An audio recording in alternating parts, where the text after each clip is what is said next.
And welcome back. We are here at Tabletop and Beyond. It is the winning Warcry segment.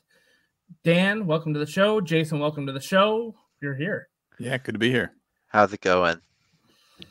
You know, this might be one of my favorite, parts of the month, Dan, is having you on the show with us because we always end up having great conversations. Aw.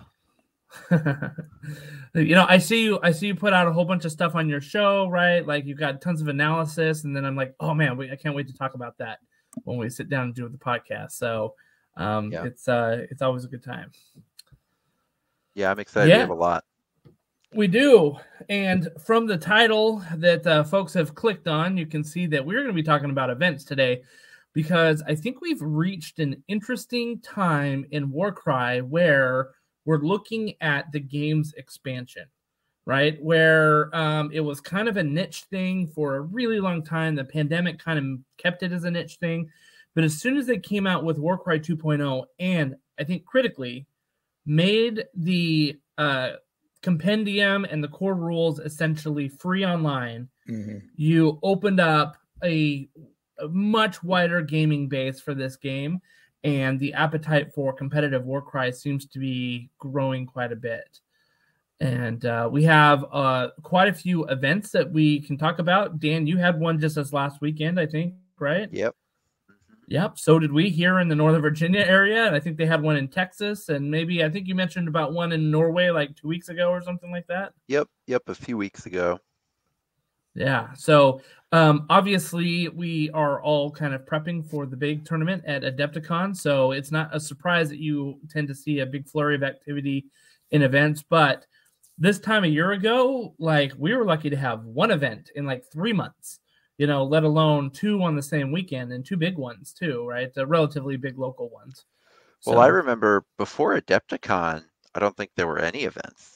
And then we had maybe 3 or 4 over that summer after Adepticon before 2.0. And now we're having them, 3 or 4 a month, it seems like. And it seems like it's really just accelerating, at least ever since Christmas, through January where there were a ton. And then this month there are a ton. So really cool. Yeah. I will say, and I got to give kind of a little bit of a shout out to some of our new friends that we met at our event this last weekend. I was playing across one of the guys, and I said, hey, by the way, we have a podcast named Tabletop Beyond. And he said, you're those guys? So it was like, wow, like, yeah, that's us, like kind of one of those recognition moments. So, a lot of people started subscribing to the show. They jumped in our Discord. And we've got like quite a burgeoning community happening in our Discord and locally as well. So if anybody is interested in the joining us on our Discord and chatting Warcry or RPGs or movies and games and things like that, we kind of do a wide swath of topics that are usually very geeky. You can click on the link below in the Discord to get into the Discord chat and talk about that. So we'd love to have you. In fact, I think I bounced around from miniatures today to talking about Dune movies, to talking about Warcry, to talking about 3D printing. Like it was just, a lot of fun. So good community. Yeah. Community. All right. So let's get this show off right. Jason, what's on your hobby table right now? Well, I've got a monkey on my hobby table now. Nice. Now that I played my list in our tournament, which we'll talk about that. But I had the box for the what's his name's Buccaneers. I don't remember what's the first part of that box. Something's Buccaneers. Anyways, it's the ogre pirate box, and there's a monkey in there, and that monkey is like a super nobbler, right?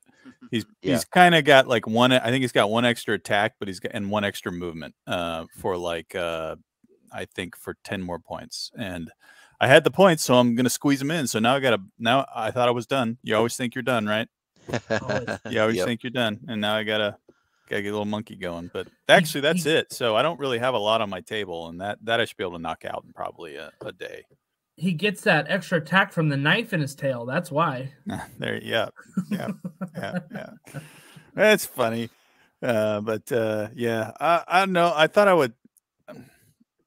I did a lot right up to because you're always scrambling when you get to a tournament to kind of put those finishing touches on, and so I actually got a lot done. So I don't really have a lot on my table right now. Now it's just about doing that and getting ready to pack up for Adepticon. Nice. You are way ahead of me, sir. Way ahead of me. Dan, how about you? You talked about last time doing a whole bunch of Stormcast Eternals because you had that little tiny warm period where you were able to prime, and I think it's back to the frigid north with you, right? Yeah, it's starting to warm up now. Like I could have primed today if I wanted to, but yeah, I got all my Stormcast done a little bit ago, but not with enough time to do any Lumineth Realm Lords. I was going to do Lumineth for the narrative tournament at Adepticon, but there's no time at this point. I just finished all of the Stormcasts I needed to paint like 3 or 4 days ago, and so looking around, and I was like, well, a week and a half is just not enough to paint an entire Warcry warband full of elves that like take a long time. You can't just kind of rush job your elves. You have to like hit the trim on them and stuff like that. So I threw in the towel for those, but finished everything else I needed to do, and so I'm happy with that. Nice. Very good. Very good. Any last minute things before you go to Adepticon, or you just? Well, I had been painting so I had been actually incredibly sort of indecisive about what I wanted to take to the competitive Adepticon tournament, and then the Nurgle themed Varangard I was painting. It was a third party resin 3D or not 3D printed. It was actually just a resin cast, and it basically shattered in my hands the other day, as certain resin casts are prone to do. It just had like these really elaborate antlers on the demon horse, which were really cool and made it feel like a Nurgle Varangard more than just a regular one. I know one of the normal Varangards has a Nurgle head with antlers like that. So this was sort of that turned up to 11, but the antlers just kind of shattered because you know, tiny little resin pieces are just no good. Like I find big monsters made out of resin have been great for me. Like I have a resin Bloodthirster that has been amazing and has never had any fragility problems at all. But the little ones can be pretty rough. So that was too bad, but it did knock out one of the 4 lists I was planning on taking to the competitive tournament. So now I only have to decide between 3. So that's great. Process of elimination, literally. Yeah. Oh, that's awesome. That's awesome. Well, unfortunately, I fell a little ill last month. As we mentioned on our last episode, I ended up coming down with a case of shingles, which was crazy painful. And it made it so I literally couldn't sit in this seat and hobby for about a month. Wow. And I had plans to paint my Bone Splitters for Adepticon. I had plans to finish up painting some Ironjaw's allies. I had plans to paint the Dark Oath Savagers for the narrative. I had plans. I mean, like I had plans, right? And like they weren't unrealistic ones. Like I knew I could have done it, but not hobbying for about 5 weeks period, really put me behind the, behind the curve. So I've got like a box of bone splitters that I've got like base coats on. And I just am like, okay, I just need to focus on my warband so I can have it done before next week, and then just paint the rest of them later. And I think for the narrative, I think I'm going to take my Rotmire Creed and just my box Rotmire Creed and maybe like an ally that I can ally in later on, or something like that. So, because those are all painted and ready to go. And I'm also playing Frostgrave on Saturday. So I think I'm going to use my Rotmire Creed as my Frostgrave warband because that's a model agnostic system. Sure. And so you can kind of, as long as they're on a 25 or 32 mil base, they could actually be on bigger, but that's generally the preferred size because of the way the boards are. As long, as long as they're there, then you can use any kind of models that you want. And my Rotmeyer Creed are all done and they look really good. So, And your I leader figured, is supposed to look wizardy in that game, yeah, right? And the yeah, Rotmeyer leader absolutely looks like a wizard. So that yeah, makes sense. yeah. So, and the rest kind of look like minions. Some are beefed up more than others, but like I think they're going to be great. So, so I just had to really pare down my hobby table, and I'm hoping that I can get the bone splitters to a quality that I like, that I'm happy with when I take it to Adepticon, so I don't look like silly next to Darcy Bono. I mean, we're all gonna look silly next to Darcy Bono, but Yeah. Yeah. Anyway, so yeah, my hobby table's just been playing a lot of catch up, and it's kind of hilarious because I've got models everywhere right now, and like my process just kind of shattered. So yeah, All it's right. good times. It's good times. So yeah, I mean, good times doing all that stuff. In the way of news, Warcry news, I don't know that we have a ton of news. One thing that stood out to me, and I kind of mentioned this to you guys before, the big Warhammer Adepticon preview came out like 2 days ago, and it kind of listed all of the things that they were going to talk about. 40K, Age of Sigmar, Necromunda, Horus Heresy. They have all these things that they're going to preview. One thing that definitely was not on the list was Warcry. And I guess that's to be kind of expected since we literally just got the Blood Hunt box, and it just dropped. So I don't think we're expecting another preview probably until I can't remember, is the London GT in June? There's an event in June that they usually will preview. So there's a Warhammer Fest in April that is probably where they'll preview our May box, because we know we're getting a box in May. Yeah. Because they announced, I guess, the schedule, and it'll be May, but I assume that the April Warhammer Fest is when we'll get that news about that box, because that's in April, and then transition 1 month of lead time. But I mean, who knows? Anything could happen, and GW is having all these issues with their supply chain that we don't need to get too far into, but it just means you just don't know when things are going to happen with them. Right. I do just want to kind of say that I was a little bit skeptical of their quarterly release boxes, because that seemed to work well with Kill Team, that is maybe a little bit more popular because there's a lot more people that play 40K. I was a little concerned about Warcry doing it, but it seems to be working out. I mean, I haven't heard a lot of complaints, and some people are like, well, I don't want to get this box, so I'm just going to wait and see the next one. But I think there's still plenty of people that are buying it.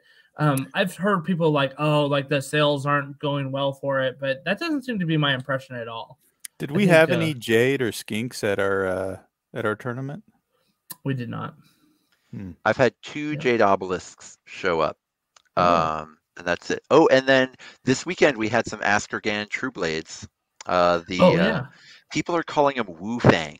I wish I'd thought of that. I can't believe I did. Wu Fang. That's so awesome. I don't know if it's a little bit. Anyway, it's it's funny, and they showed up, went 2-2 at my tournament, so that's cool. I mean, that's great, and it was just one box, just the regular one box build of them. Going 2-2, and so you love to see that, and maybe a more kind of tuned version might be able to do even better. Yeah, we had one in our tournament as well, and I can't wait to talk about it, because he was kind of bringing it just to say, like, we're going to see how they do, Okay. And so it was interesting. And he was a pretty good player. He was at the Nova Open last year. Anyway, we'll get into that, but so it was being piloted by a pretty good player, is what I'm saying. And so I think we could get some good inference of like how well they can be, So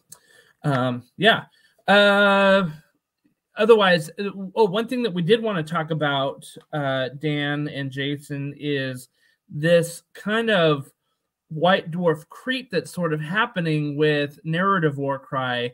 We're starting to see some allegiance abilities sort of pop up that you can use in your narrative play. Now, that it says specifically narrative, right? So match play and open play, which includes tournaments, you're not going to be able to use those abilities, but you can now start using them in narrative. How do you guys feel about that? Jason, you go first. I'm excited. I think we're going to disagree, so I'm excited about this.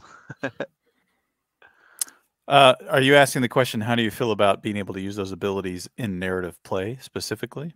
How do you feel about allegiance abilities in Warcry? All right. And how do I was you feel trying about not to. I was trying not to prepare myself to get on a soapbox, but here he is. Yeah.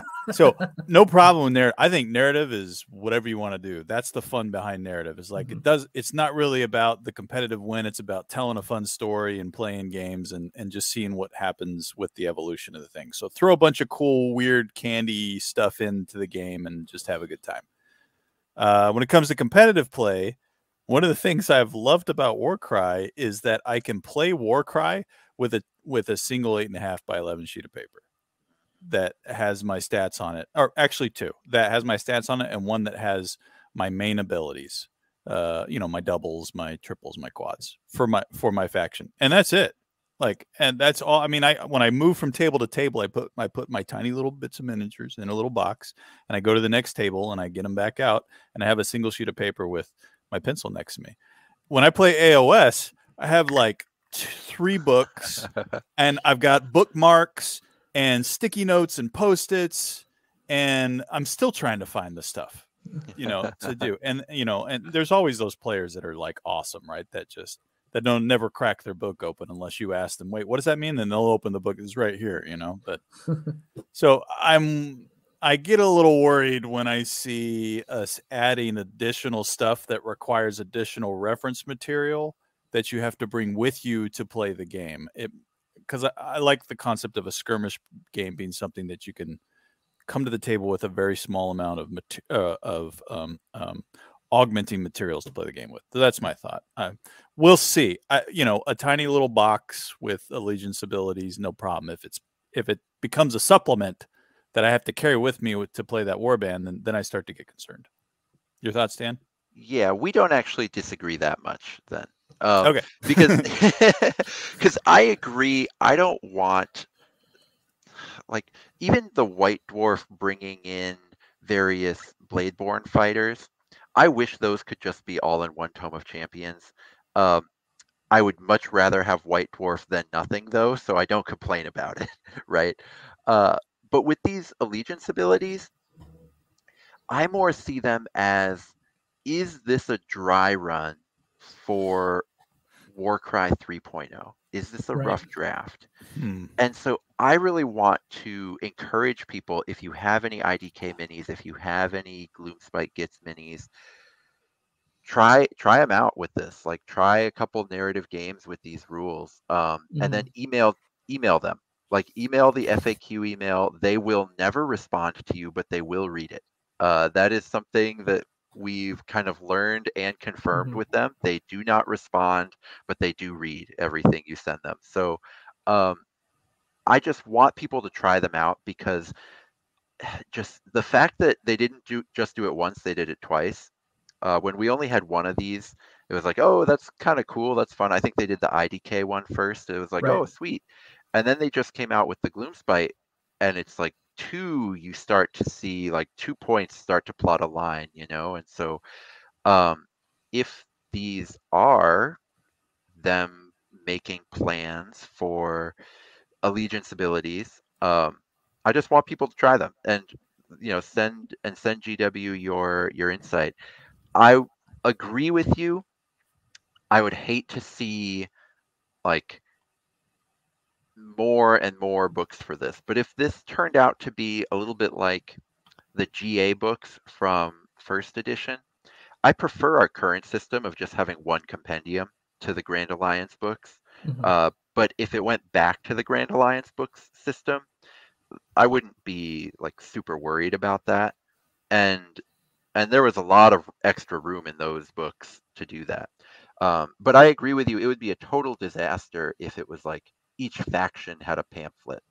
That would be awful. I definitely agree with you on that front. That would absolutely kill the game if you had to go buy, even if it's a $10 pamphlet per faction, like nobody's going to spend that, nobody would spend that kind of money. The I got a little. So first off, I was like, oh yeah, totally, Jason, totally. I'm here with you. You want to do this with narrative, like have at it. Tons of fun. You and your buddies, one plays IDK, one plays Gloomspite Gets, and you guys just get to see what happens. Cool, fun. I got a little more concerned though, Dan, when you mentioned that this could be a dry one for 3.0, right? And that's why I want people to try them.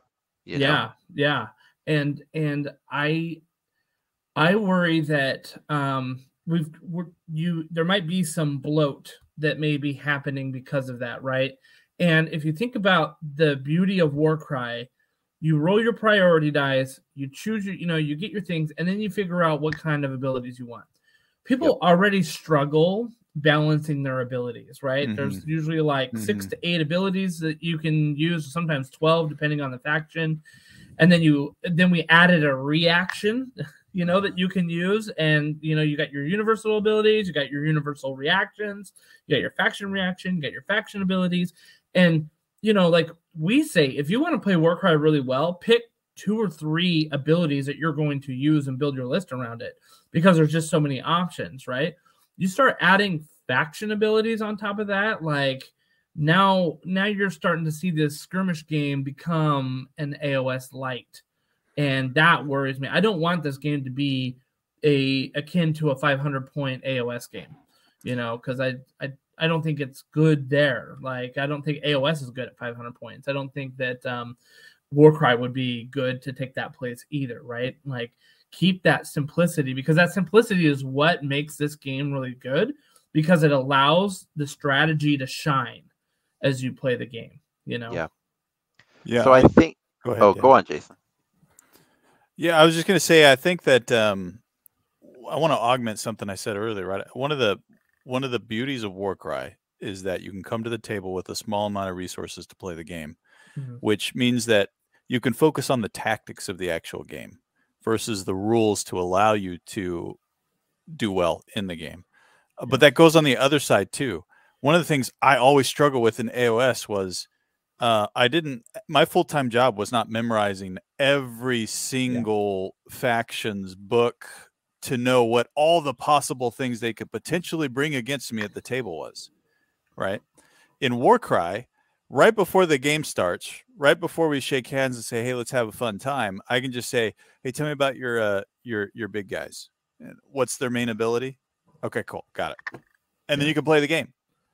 Like, it takes 30 seconds to look at your opponent and have them just really quickly tell you this is their ability sheet, this is their profile, and you can play the game and you can focus on the chess game that happens on the board versus having to memorize all of the potential spells and combinations and all the things that I could beef that guy up with that guy, which might capitalize on this. And then, so it's simple on both sides. It's simple in my ability to play, and it's simple in my ability to understand what I'm playing against right now without having to go do a bunch of homework to memorize. And if you start adding in faction abilities and abilities on top of abilities and things that could capitalize and things that could compound, then it becomes a lot more intense from a brain perspective. And I agree with that. I think one thing that I have an issue with sometimes in Warcry is that some factions just feel the same as each other. We'll get into this later. That's true.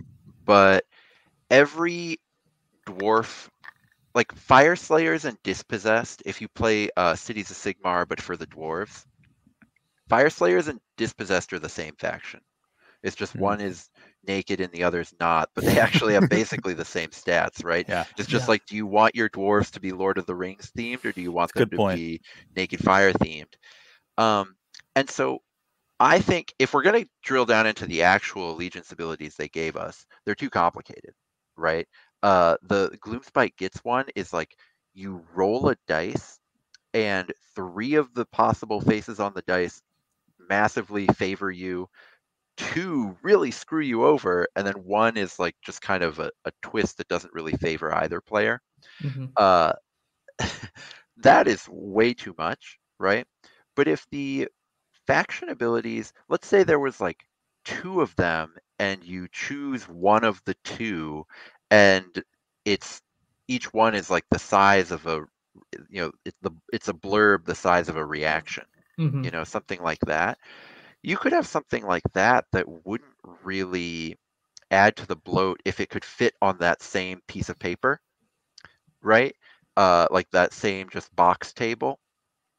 Like But for example, a Zinch ability could be once per battle round you get to reroll 1 dice.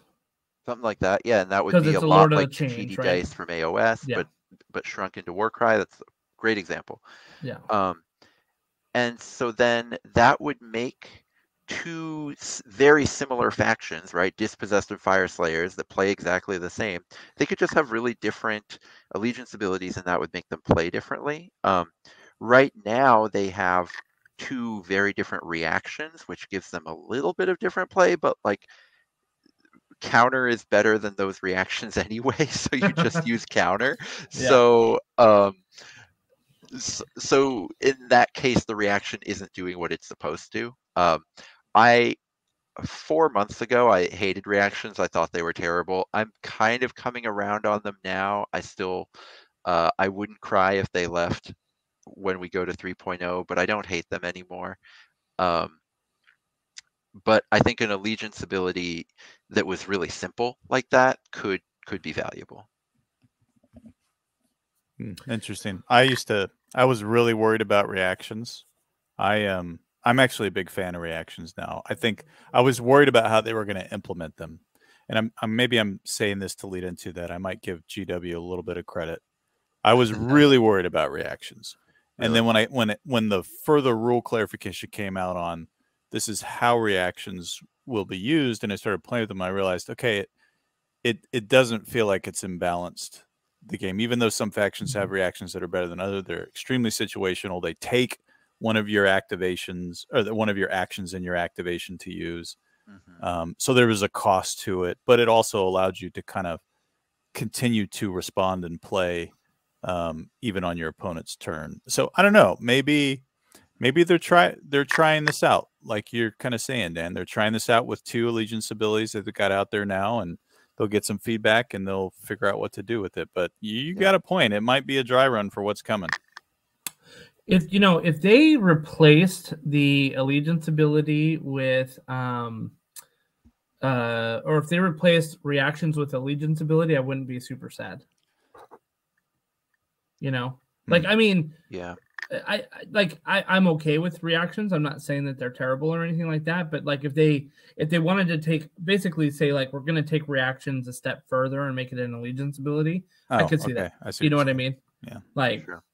I could see that. I could see that happening. So yeah. Well, let's play the game and then tell them. That's right. Now we need to. Mm-hmm. I've got some gets here. Maybe we can play that soon. So yeah, anyway. One last piece of news that Jason and I would like to share. We are showing this. So if you are watching our, I'm going to take off this banner real quick. If you are watching our stream, you will see a preview of our Warcry Battle Pack Season 1, Volume 1. We just came out with this. This is coming out to our Patreon members. And just wanted to kind of give a little preview of that. So there's the cover there. Here's some fun narrative text that basically this is all about 2 warbands that are coming into the heart of Gur. They followed the comet, and they're just kind of stumbling in to try to make a name for themselves and maybe win prizes and glory. And it is a campaign tree branching quest style narrative. So there are 6 missions that are in this, and depending on who wins, the attacker or defender, you'll go to the next one. So you'll end up playing a total of 3 missions as you kind of work through that. And here is a preview of one of our missions. It's the mission 1, Into the Breach. It's got some mission victory conditions and some twists. All of these are original like victory conditions and twists. I mean, sometimes there's sort of a variation on existing missions that we've had, but especially the twists, they're very thematic to the mission that you're playing as well. So, like for example, there's one that where you have to activate the sacred totems, and anyone within 3 inches at the end of the battle round takes D3 damage each, because it's like, you know, giving off this kind of arcane energy. And then after that happens, then you'll kind of see who actually owns the totem, because it might end up killing a model, right? So, but you have to get closer to it to activate it. So it's kind of a fun little twist there. So, yeah, if you are interested in more of this, we do have our Patreon that is active right now. You can go to patreon.com/tabletopandbeyond if you want to become a Beyonder or Far Beyonder and get access to great content as this. We have other content that we do that includes monthly RPG sessions, that one-shot sessions that you can run with your friends, and other rewards such as playing online with us and things like that. So if you have questions about it, come hit us up in the Discord or check us out on patreon.com/tabletopandbeyond. So just wanted to share that out there. Good times. Yeah. Yeah, it's fun making content. As I was going through it, Jason was my editor, because I kind of put this together, and Jason was my editor. And at one point I turned to him and I go, Jason, it's hard making rules. Like, I'm giving GW a slack. Like, here. Especially consistency in language, right? Using the same consistent language. And we see that all the time in GW rules, where they'll phrase it one way or they'll phrase it another way, and sometimes that difference can mean something a little bit different. And having gone through that, I'm like, oh my gosh, I can see how easy it is to just use a different phrase and it has something mean different. So yeah, I'm glad Jason was my other set of eyes, because he caught 34 things that I needed to fix. Was it 34? It was 34. Yeah, 34 things. Oh man, that's the government contracting in you, right? Yeah. Yes, exactly. Yeah. So whatever. But anyway, okay, great. So let's get on and let's talk about our main topic, which is oops, wrong one. Sorry, guys. Which is our events, and more events. Like we said earlier, we've had a lot of events happen over the last little bit, and I think that it gives us an interesting look into two things. One, Warcry isn't as developed as like an Age of Sigmar or 40K that's out there, right? Or even maybe a Kill Team. And so what you'll see with the Age of Sigmar is local for Age of Sigmar usually means the country in which you are playing, right? So there's a kind of an American meta that happens, and there's definitely a like an England meta that happens. I was able to Australian meta is known for all ogres. Yeah, exactly, right. They love their destruction out there. I interviewed Phil Marsh, who won the US Warhammer Open for Age of Sigmar. And he was bringing a list that nobody in America had seen. And that was part of his shtick, is that, like, nobody knew how to deal with it right away because nobody had seen that list, even though it was a little bit of a variation on something that somebody else had been playing. It was enough different that it was just kind of news to everybody here, right? So Warcry is in kind of an interesting thing, because there is a worldwide meta that's sort of burgeoning, because I think some of these big events that we're having, like Adepticon or Nova Open or the Atlantic City Open that's happening, the Warhammer Fest tournament that goes on every couple of months there in Nottingham, you are starting to see kind of a worldwide meta sort of happen, where we know like top factions and kind of, you know, mediocre factions and things like that. But more specifically, you're seeing that the local metas are kind of hyper local. So we have like a Northern Virginia meta, and Dan, I'm sure you've got like a Minnesota meta that you have, right? And you'll see like a San Antonio, Texas meta, or a Southern California or Utah meta or something like that, because it's really like what your local players are playing right there. And they may be influenced a little bit globally about what's going on, because like part of it is because of shows like this and analysis like the ones that you do on your channel, Dan, on the Salty Sea. People are starting to see, oh, I can take those. So it's sort of infiltrating down, but like those hyper local areas are still kind of the dominant metas that we're seeing, I think. What do you think about that?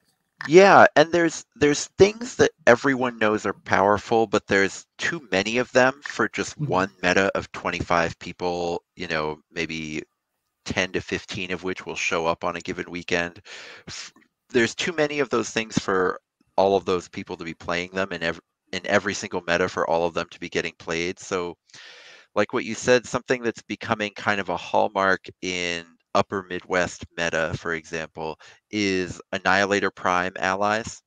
Just people bringing in an Annihilator Prime or me playing Annihilators. And so then that becomes something of, if you want to win a tournament, you should probably either have a plan for dealing with a toughness 6 or toughness 7 fighter who does a lot of damage, or a way of ignoring it and maybe just sticking things in its way, but just knowing that because it doesn't cost that many points, if you sacrifice 4 chaff models to it over the course of a game, you've actually lost the exchange.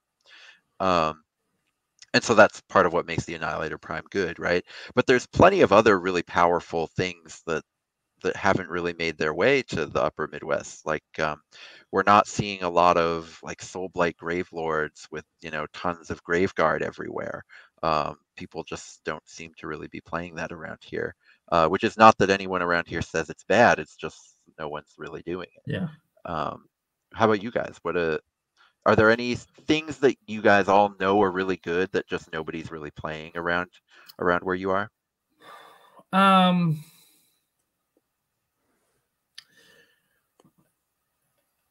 Only one of our players playing a Chimera, right? And that was kind of even before like it got nerfed. So we didn't have a lot of monster meta that was happening when like monsters were having their day in the sun, right? Yeah. I think that we're still like, I don't know that we have like a lot of elite armies. Like I think a lot of us are 7 models or more. We had a lot of we had like 2 Graveguard lists this last, tournament that we had. We had like, so I don't know. I think that people pretty balanced. Jason, I think that people are still, yes, I do think they're balanced, but I think people are still in the mindset of playing what they like to hobby in Warcry versus playing what will win for them. And then continuing to focus on getting good with what they have. Like Peter's a good example, right? Like I think Peter just loves gits. Yeah. He loves the hobbying aspect of it. The using the green stuff and making cool little like mushrooms and that stuff. And he's really good at that faction, and he's tweaked his list appropriately. But I think he just really likes the theme of that faction. I think Andy, right, who played the Chimera. Yep. I was talking to him. The reason he brought that Chimera is because he spent a lot of time hobbying that Chimera. Like he wanted to paint it, and he was like, and it reminds me of our buddy from the AOS days, Matt, moved out to California, Matt right? Barker. Matt Barker, right? He would always bring that. I don't remember what it was called, that giant Nurgle thing that was like, tree, like a 3-story tall tree. And he was like, even when they reduced the points, he's like, I mean, I gotta bring it. It's I spent. It's such a centerpiece. It's such a centerpiece, right? Yeah. I think with our Warcry, at least where we are in Northern Virginia, I feel like most people are still just playing what they like to hobby. Yeah, I think we're seeing like a hobby plus. Do you know what I mean? Mm-hmm. Like it's not just like narrative hobby, or maybe narrative plus is what I mean.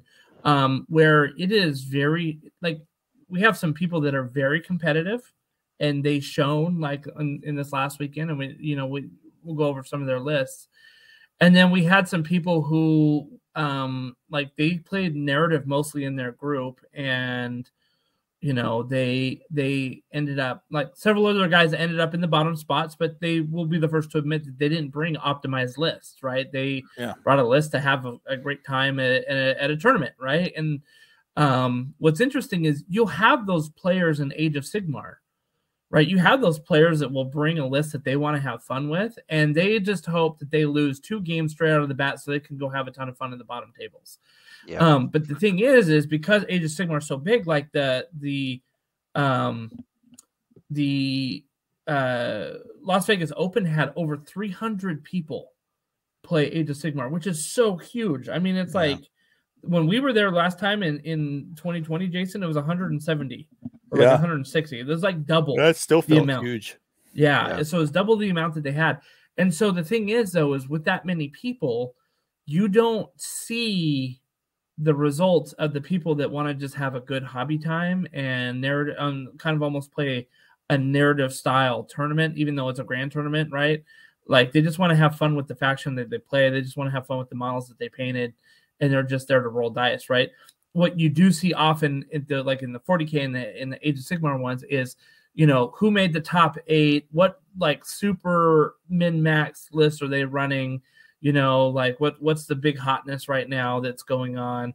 Like that's what you focus on with the Age of Sigmar, because like that's the top 1% of the tournament, right? With these events that we have, like there's 16 people, right? Or 20 people or something like that. You can't hide like 5 hobby like narrative style players in the tournament of 20 people, right? Like they're gonna be there, they're gonna have fun.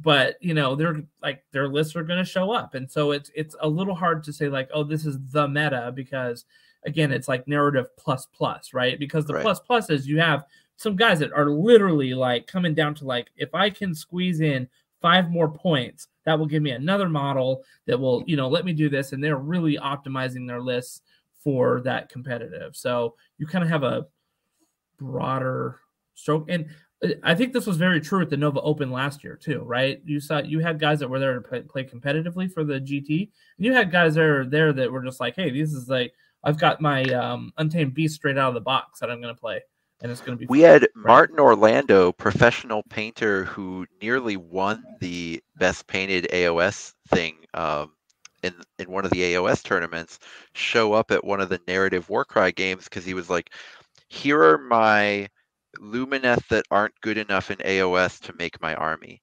Right. And I'm playing them in the narrative Warcry tournament. Yeah. Right? I mean, how cool is that? Yeah, it's awesome. Yeah, yeah, you absolutely have that stuff. I do think in those giant 300-person tournaments, if you're losing, or if the 200 out of 300 players, if those 200 players are just like lost in the tournament and no one ever hears about any of them, I think you've done it wrong as a tournament organizer. I think, personally, I think prizes for like, all right, so you go best overall, best general, best painted. Those are like sort of common in every tournament. And then most people tend to go, okay, best in each Grand Alliance, but it's really best general of each Grand Alliance, and then best of. But what if you were like, instead of, and some people have best sports, but what if instead of having just best general in each Grand Alliance, what if you then bracketed down to best painted in each Grand Alliance? Right. And you had twice as many painting nominations because you were like, here are our 6 destruction nominees. Here are our 10 chaos nominees. And then you know, get best painted for each Grand Alliance, as well as, or you could do things like favorite list, where you just have a committee. You wouldn't be able to have people vote on this, but if you had like a committee of people like TOs, etc., who know the game, who are like, and this is something that I want to do next time I have a tournament that has 20 plus players, I'll do this. You have a few people who know the game, who look at all the lists and go, what is the coolest, most innovative list here? I'll give them just a prize, the small prize. And then that just signals to your players, like, we will reward things even if you're not the best player in the room, even if you're not the best painter in the room. Because for some people, those two things can feel out of reach. I actually took second in best painted this weekend, but the gap between me and the person who took number 1 was massive. It was I don't think I will never actually bridge that gap, you know, and I grabbed second, and it's just never ever going to happen. Yeah. I also kind of cheated in grabbing second because I brought 3 warbands to the event because 2 people were borrowing my warbands. Stack the odds. I And love it. one of the ones I brought, I gave them away because I was like, well, this is my best painted warband, so I'm going to make sure that this warband is in the event, even though it's That's not what awesome. I'm playing. And it did take second, but what I'm saying is the gap between me and the person who went first, like I just feel like I could never ever, close it. And I think a lot of people feel that way in best painted competitions. So then if you have other awards that are for other things, we can get creative here. We can talk about, achievements that aren't just pure skill. Yeah. Although there is a lot of skill in building innovative lists, right? It's just different skill. That's good. So yeah. So I think that's a great point. Like, Jason and I were talking about different kinds of tournament formats, right? Rather than just the classic Swiss pair model. Because one of the things that aggravates me is that you kind of have the top table playing at the end, right? It's usually your 2 best players or, something like that you have. And the problem is when one of those people lose, they'll drop down to like 3rd, 4th, 5th because they didn't win to get high enough, right? Like they took a major loss or a minor loss, depending. It could have been the closest game ever, and they still took a major loss and ended up dropping down to 5th place, even though they were like right there at the top. And so one thing I do, you know what, I'm kind of calling an audible here because we're going to talk about some of the events and we still will, but I think one of the things that needs to be developed in Warcry a little bit more is like tournament tradecraft, in a sense of like what makes a really good tournament. Like, and thinking about like, okay, does the Swiss style make sense for like a Warcry tournament where if you have like 400 people playing it, yeah, you kind of need the Swiss style to pare down to like your top 8, and then you can kind of do a playoff system. You know what I mean? Does Warcry benefit from something like that? Do you like if you've got 16 people, you could do with 16 people, you could do a World Cup style pool play, and then move into single elimination, and still have 5 games, right? Like in your tournament, and get to a number 1. And basically have everybody ranked top to bottom, right? Like you could do that. And so I like the idea of playing around with how a Warcry tournament can work mechanically, because we have flexibility in that if we played this over 2 days, you could fit in 7 to 8 games in a weekend easily. You know what I mean? I mean, by the end of game 8, you're probably going to be pretty fried, but you could do 6 to 8 games over 2 days, no problem, right? Does that give you some flexibility to change your tournament? I know Kill Team does like pod style, and then you kind of move into finals and semifinals and things like that. And with that, I know I'm kind of rambling here, but with that, like as part of the tournament tradecraft, like how do we choose the missions that are going to achieve the desired results that we're hoping to go for in the tournament? So, for example, we had Reaper as our second mission, and that was one where it was like with Reaper, you probably were going to get a major victory and a major loss just because it's so killy, whereas you could be playing Ley Lines and get a minor victory and a minor loss depending on like how many models you killed, because you're playing more of a chess match, and so how do you come up with a list of 5 scenarios that give you that balance like maybe horde model or like horde missions versus elite missions versus do you want to be able to give you draws? Do you want it to be able to, or close games, and like how do you score it type of thing? So anyway, I just kind of went on a long tangent about like tournament tradecraft. I don't know if you picked up anything that you could talk about there, but that's one thing that I kind of like have been mulling over since our event on Saturday, which is like, how do we improve our collective tournament tradecraft? You know, be interesting to discuss what I'm pulling the thread that you did there. What types of missions are appropriate for specific rounds in a tournament? Because at rounds or breakpoints where you're starting to filter the crop a little bit, right? And so are there certain missions that are good beginning of the tournament missions to allow that filtering to happen, and other missions that should be maybe avoided at certain stages because those missions maybe balance or maybe favor one type of a warband construct versus another, when you really are getting late in the game and you really want to put skill against skill? I don't know. It's a good thought. I'm not claiming to have the answer at all, but I've thought about that every time I play in a tournament of, you know, is there a better balance of where missions should be inside of a tournament? To that point, like you gave Reaper as the example. I actually find Reaper is the least killy mission.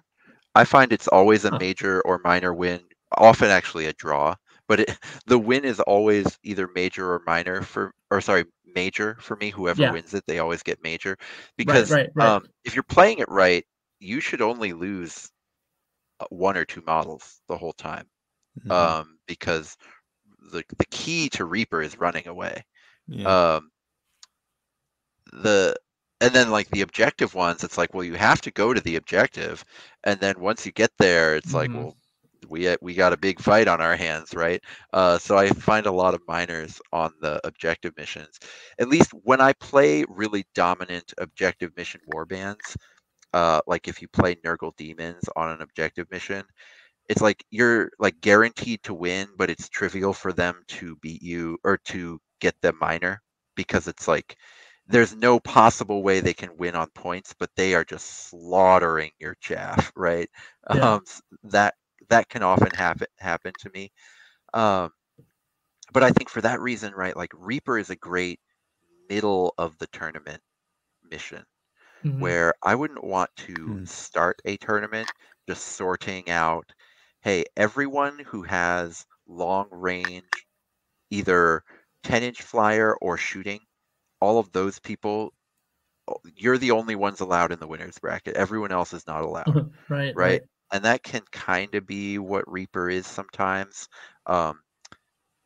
Teams with big shooting just have such a huge advantage in Reaper. But it can be really good later in the tournament in terms of, if all you have is like slow, stompy monsters, you shouldn't just be able to skate through, because no one could like deal with you when you just get to stand on a point and say, come at me, bro. You know? And if you go into Reaper with a warband full of big stompers who can't move very fast, then like you can really get punished, you know?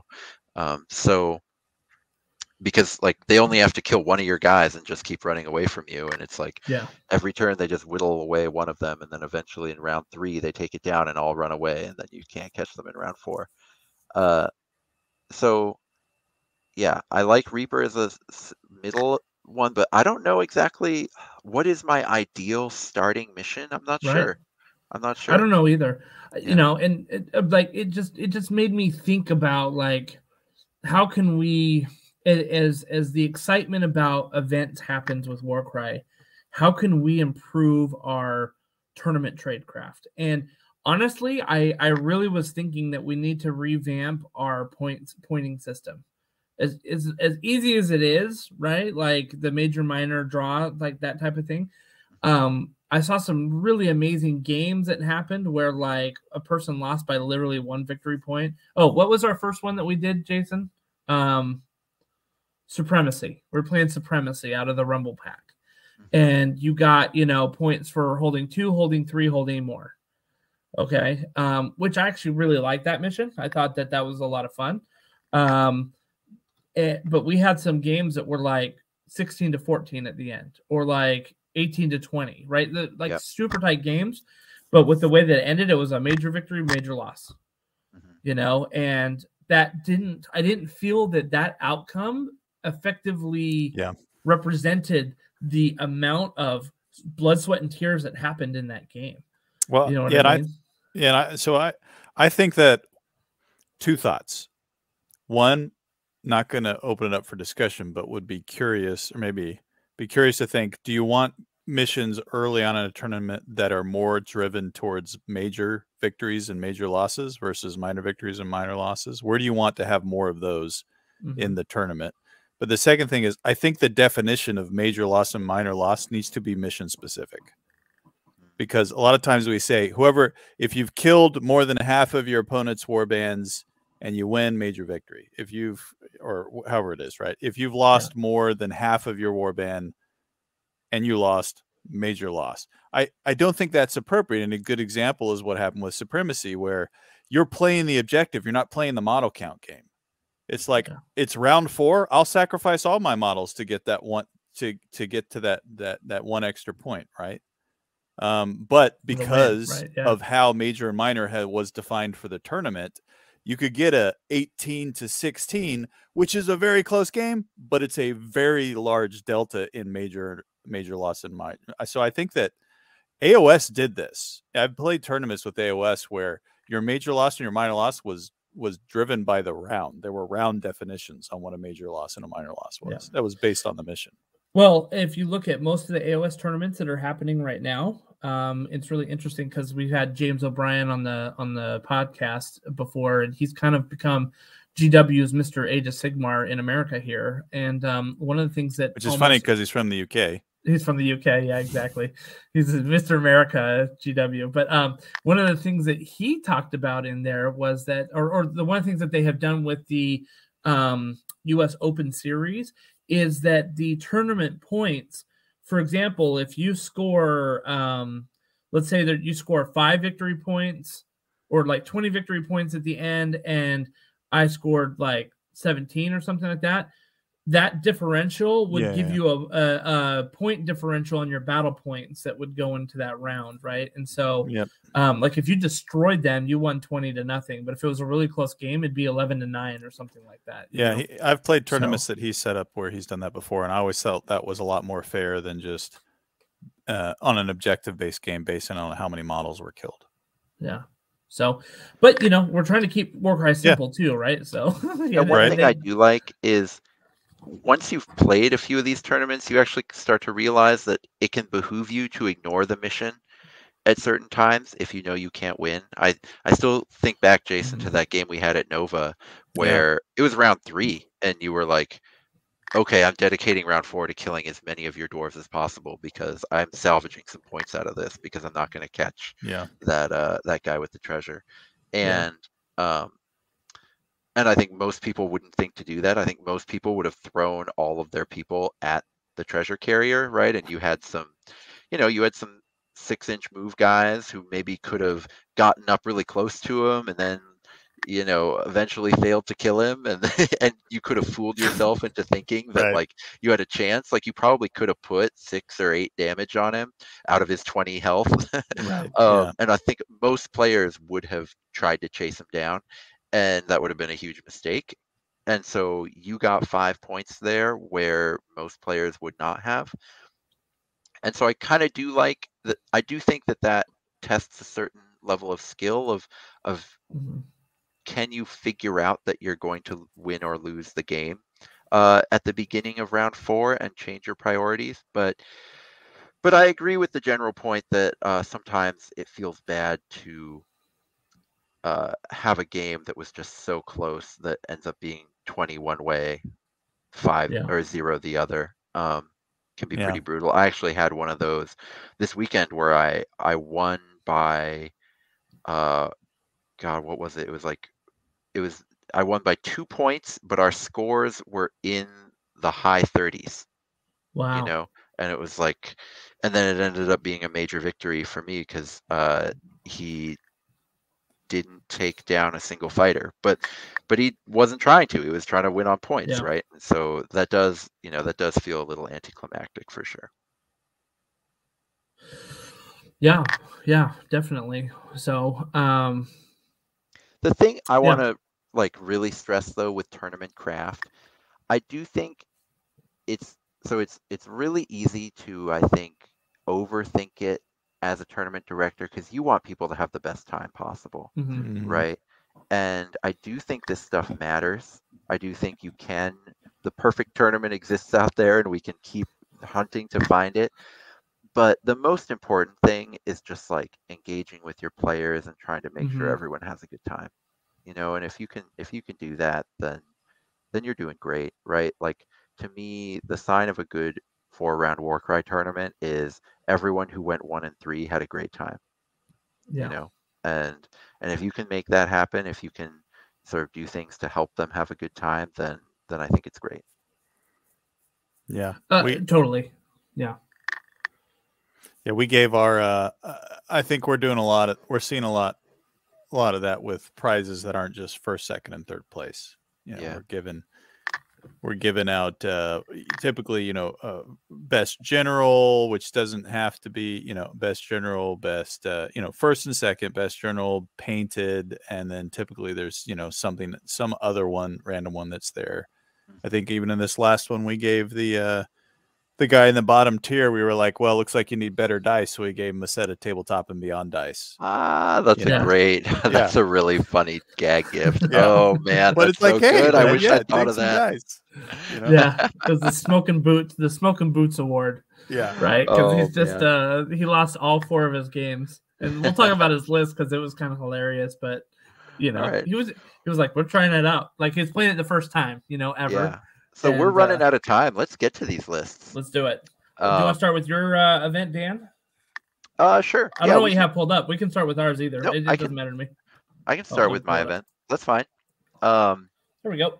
So if you're watching with us, you can see. Look, if you're just listening, you'll be able to hear us as we talk about it. But if you are watching, we're pulling up some of the lists to be able to that people can look at it. So just as an FYI.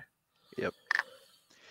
All right, so here I've got the placings of the tournament we ran over the weekend. We had 12 players. I ended up winning, so a little bit of an awkward moment when you win your own tournament, but but I loved the list I brought. So let me show you guys.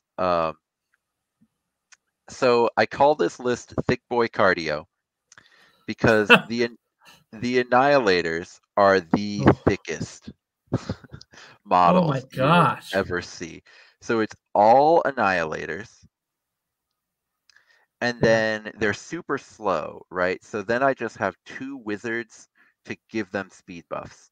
You have the Old Guard, which is Tempest's Eye, where this is in tons of lists, not just, I'm not the only person running one of these. But the Old Guard is like the cheapest leader in Tempest's Eye that's also like a legitimate piece on the table. And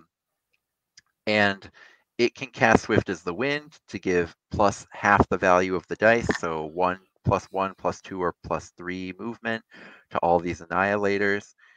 And it has a 6-inch bubble, so you can sometimes get it somewhere where you can reach 2 different deployment groups, which is nice.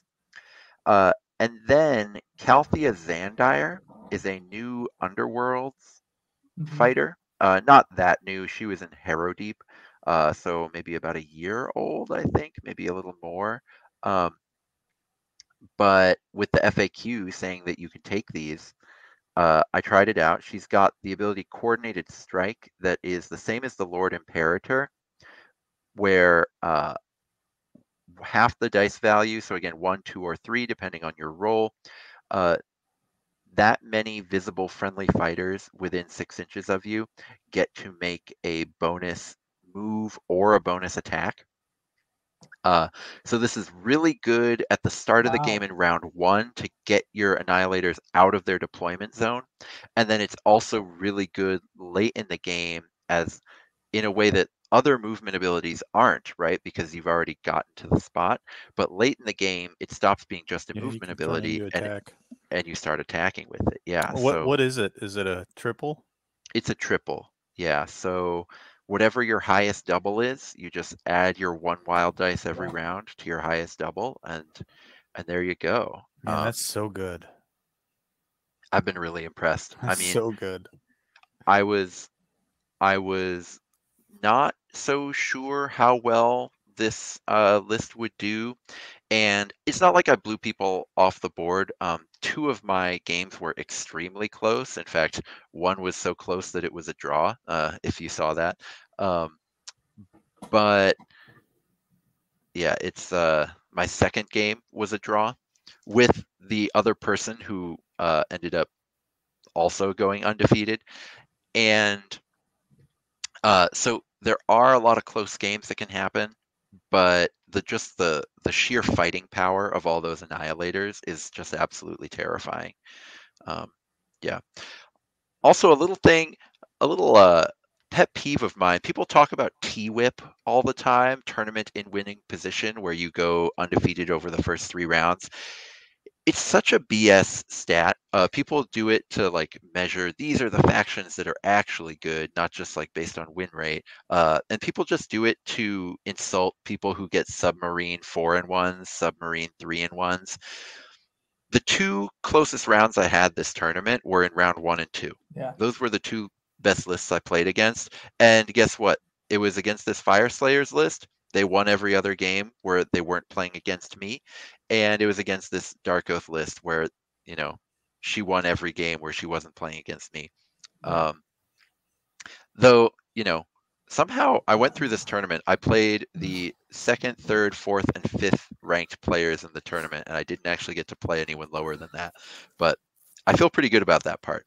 But yeah, just I loved the list. I don't know that I'll take it to Adepticon, but I do really love it, and I loved playing it. Yeah, I think that T-Whip thing is garbage for one thing. Our games are usually only like 4 rounds a lot of times, you know what I mean? And so like the problem is that like you like if you play Age of Sigmar, your first round is a complete crapshoot. Like it's not based on any rankings, right? And that's kind of how Warcry is too. So your first round could be against the second best player that's there or first best player that's there, and you just don't know. And so all of a sudden you lose your first match against the best player, and you're not going to be, you know, high on that T-Whip.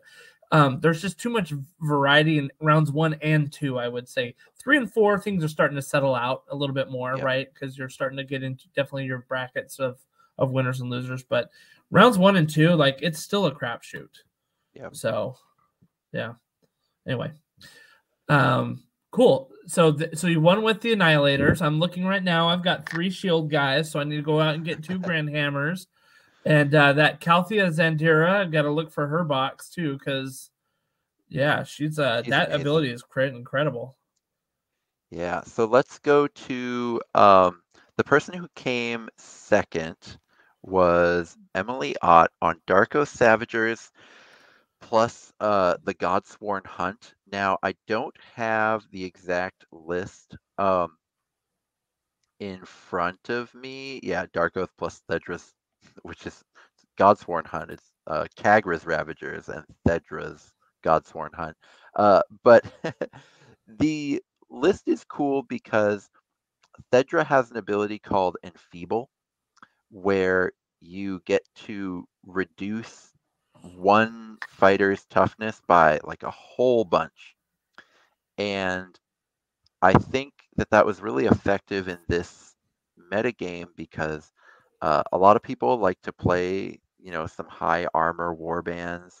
Nighthaunt have, you know, all of them have toughness 4.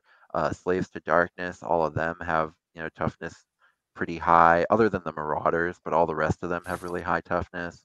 Stormcast, of course, you know, we drew on Reaper because Emily was one of the only people able to actually get through some of my fighters really well. And that was an ability that in 1.0 just wasn't very good because all the really high toughness fighters were garbage anyway. So you didn't care about reducing their toughness. But now there's a ton of really good high toughness fighters. So being able to drop someone's toughness down to 0 is actually like relevant now.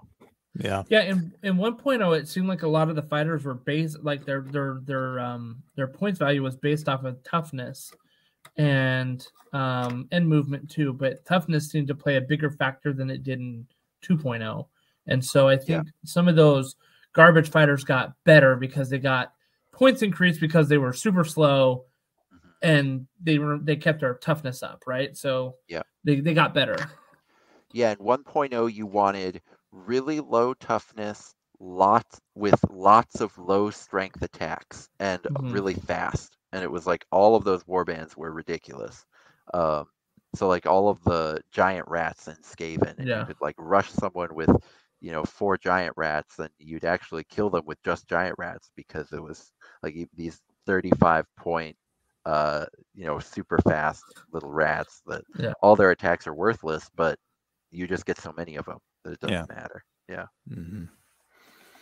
Yeah, especially a game that is, it's always the worst you're ever going to be is 5s and 6s.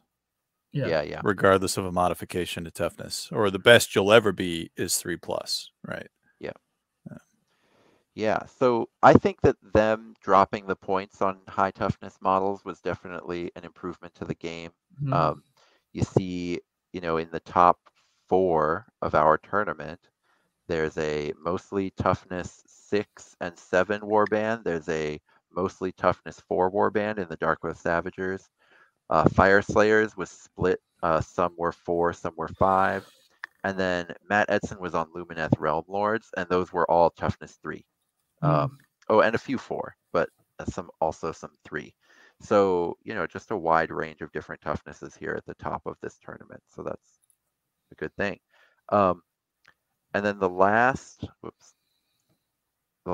of the top 3 from our tournament was this cool Fire Slayers list, where it's a Doomseeker, that's 135 points, Annihilator Prime with the shield, an Old Guard to get the speed boost, 1 Hearthguard Berserker, and then 7 Volkites, 3 of them with 2 weapons and 4 of them with shields. And this is really interesting because, one, Fire Slayers are pretty good now. And also, this is part of what I'm talking about this Annihilator Prime is starting to become just like a hallmark of Upper Midwest Warcry. I don't know if you were following the tournament I ran in January, but a different person won that tournament with an Annihilator Prime in his list. And that wasn't even the only Annihilator Prime ally at that tournament. So here it's like I was playing Annihilators. Eric had an Annihilator Prime in his list. So just one of those things where you gotta be ready for the Annihilator Prime, apparently, in any Upper Midwest Warcry game. Which is funny because Jason, I don't think we saw any Annihilators on our table. I don't think so. Period. Yeah, interesting. So it must just be a Midwest thing. Yeah, Midwest. They like their beefy boys. Yeah. Well, it's cold. It's cold. They got to bundle up. Yeah. The other thing about this list is it's 11 fighters, so it's just really swarming the board, just really effectively, and so that's always going to be great on objective missions. We had essentially 3, or really 2.5 objective missions over the course of that tournament, and so having all those numbers was a huge help. What missions did you guys run, and in what order? We ran Power Struggle, which was the first one. That is the 4 objectives Rumble Pack mission, where each objective is worth more every round. Okay. And then the second one we did was Reaper. And then the third one we did was Tides of Battle. And that is the 6 objective mission where there's a primary and 5 secondaries every round. And then the 4th one was Hidden Vault, which is the one where there are 3 objectives and then you burn 2 of them and then you end up with just 1 at the end. I love burn objectives. Yeah, I love those types of missions. I like it too. Although I am noticing that just the beefier warband tends to win as long as they just have enough guys to cover the objective, which is a totally fine thing as long as you're bringing other kinds of missions in your battle pack too. But yeah, so that was I thought it was a good mix. lots of really different things. Anytime you have like one where you have to cover 6 points on the field and then one where you only have to cover one, right? Those are like, can't get any more different than those two. I ended up playing against this list in a 4 objective mission, and it was really exciting. The Rumble Pack missions all have secondaries, and I actually lost by 2 points on the primary objectives, but won the secondary by so much that that I ended up winning the game. Oh wow! So that's the first time I've ever seen the secondaries like really change the winner of a battle, and so that's kind of cool. That's interesting. So we didn't use secondaries from the Rumble Pack. For that very reason, is that some of those secondaries were a little tipsy towards being able to. If you got a secondary, you could have won the whole mission without doing anything on the primary, depending on what it was, right? So. No, the secondaries only create like maybe 1/5 as many points, maybe 1/10 as many points as the primaries. They're really just there to swing it when it's really, really close, and kind of give you a second thing to be playing for. I think they add a lot, to be honest. I think I think you should try them. I think they're really fun and they add a lot of other strategy. We used our tournament quests as tiebreakers, right? Sure. So like if you ended up at the end of round 4 as a draw, then if someone got their tournament quest, then that was a tiebreaker. We never had anybody that drew though. You didn't allow draws. Right, correct. Yeah. Oh, okay. I kind of like draws because they stratify the group more, but that only matters if you have more than 16 players. Right.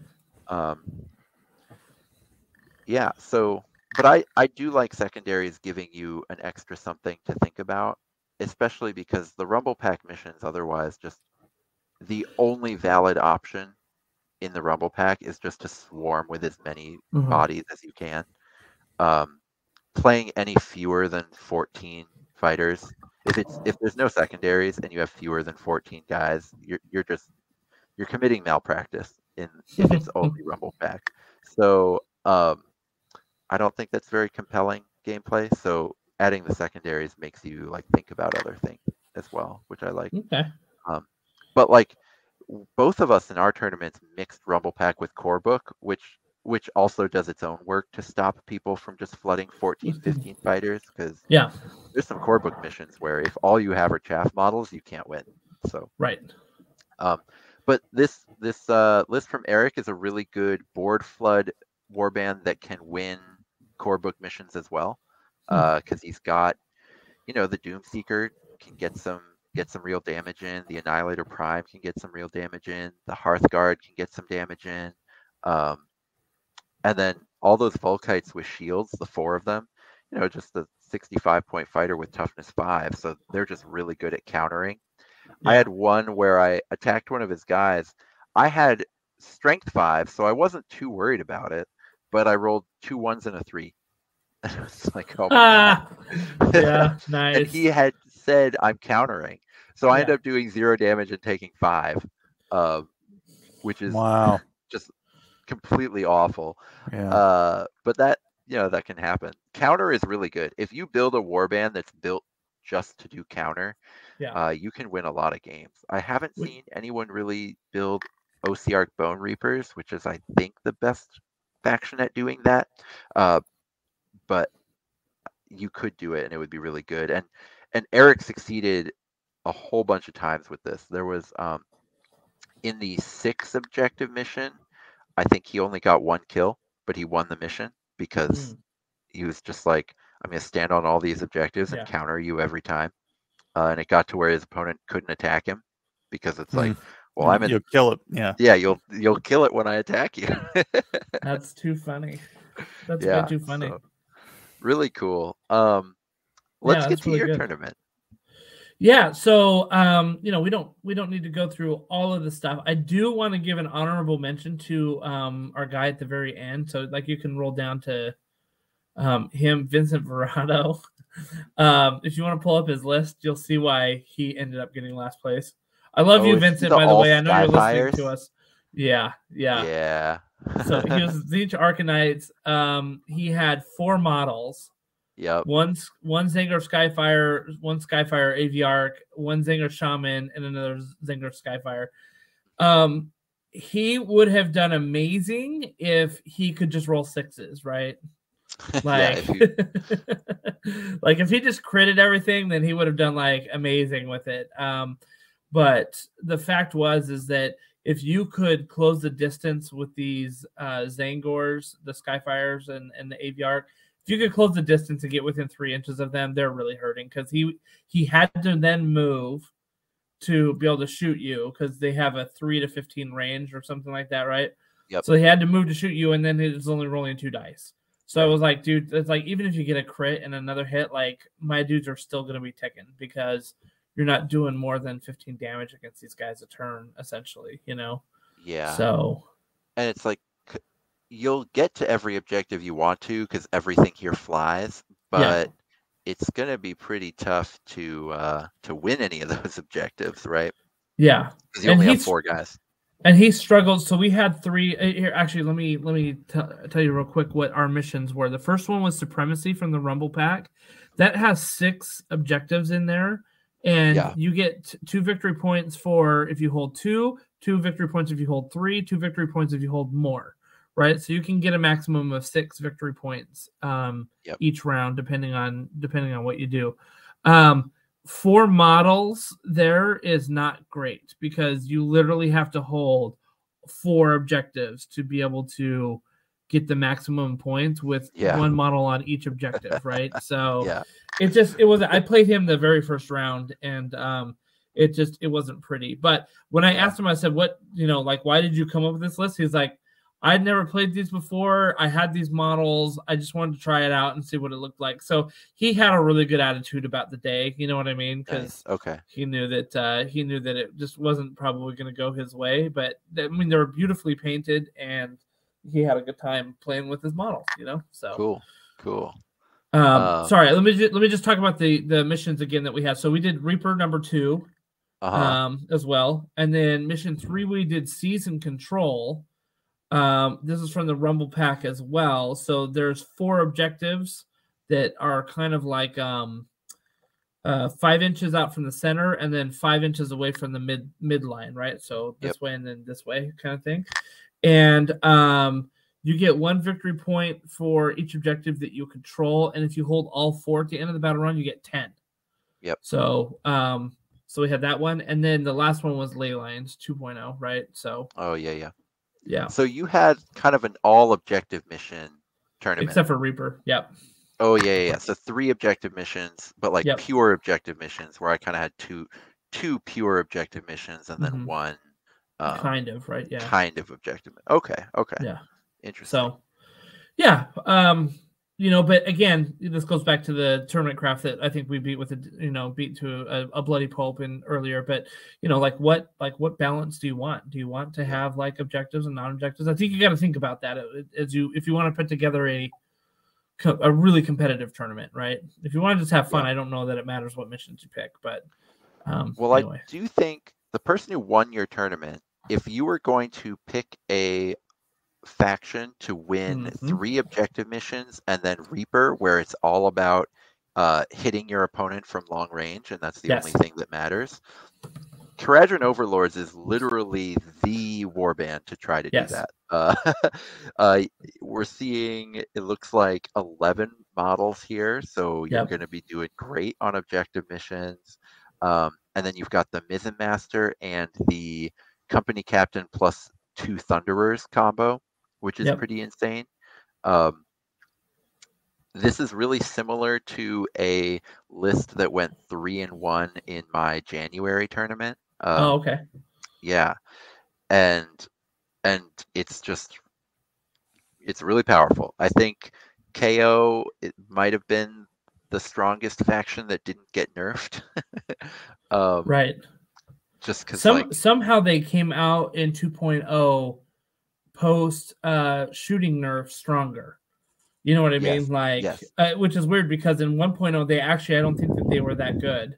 No, they weren't. And in 2.0, even though they nerfed it, like they came out stronger. So well, they nerfed I don't know how everyone that else's happened. shooting, but not KOs. Yeah, right. So that fight for profit is really strong, especially when you do have some objective based games, right? And so Arcanaut going from 65 points to 50 is just like so wild to me.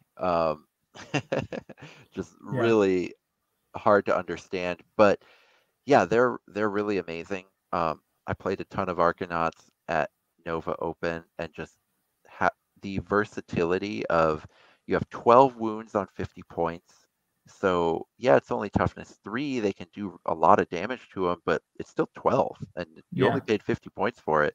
And then the fact that they can, if you run into melee with them, they're still putting out 3 attacks where, it's not a lot of attacks, but each try of 3 attacks, you might roll a 6, and the 6s are 3 damage, and there's only this 50-point fighter doing 3 damage to you, and then they can shoot too, so they can stand on one objective and shoot the other objective, which is really powerful to be able to do. There's a lot with KO, and then in the FAQ, they nerfed every AoE ability that was better than Fight for Profit. They nerfed them.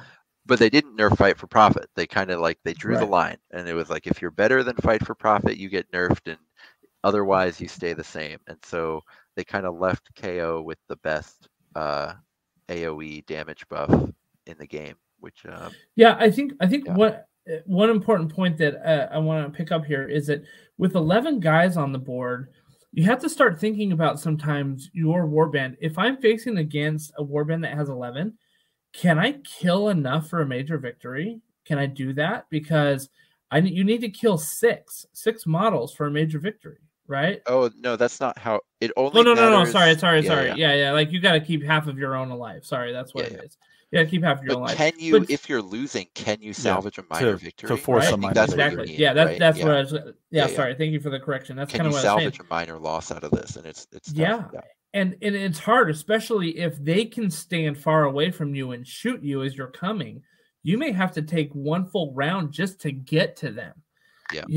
And let's say there's 3 there and you have 2 models that get to that thing. It's going to take you 3 rounds to probably kill those 3 models. And is that worth it? You know what I mean? Like, it's hard. Like, there's some math there. Is real too. So if you have a list that cares about combos at all, like my list, for example, I don't think that this list would be very good at all at taking annihilators off the board, but you get the old guard off the board, and then the annihilators are going to be really slow and they're not going to catch you. And so I could easily see this list on Reaper. Sure, that Mizzen Master literally can't do anything. You have your 250-point model who's literally just 2 weight actions because you can't come anywhere near an annihilator with it or it'll just blow up. But those Thunderers, you're just gonna shoot down the old guard and then run away. And that's it. That's all you have to do. So this would be really, really difficult for my list to be in Reaper. Can you go back to the pairings? Because one of the biggest games that happened, I think, was in the 3rd round with this guy. They were facing off.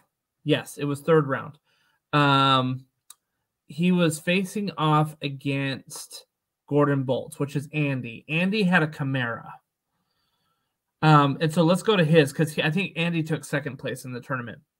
So Andy had a Beast of Chaos Chimera list, right? So he had a Chimera, a Beast Lord,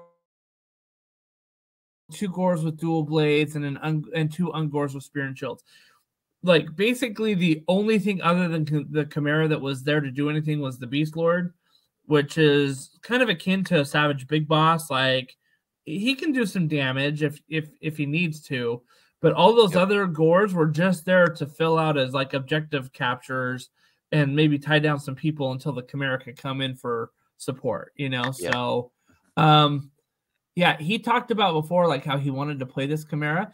He took 2nd with it. That Chimera, I ran into that buzzsaw of this Chimera list the 2nd round, and it was Reaper. And he did such a good job of blocking movement with that giant base. I literally couldn't get to his Gores that he was hiding around some terrain. you know, because I couldn't get there fast enough with my mount.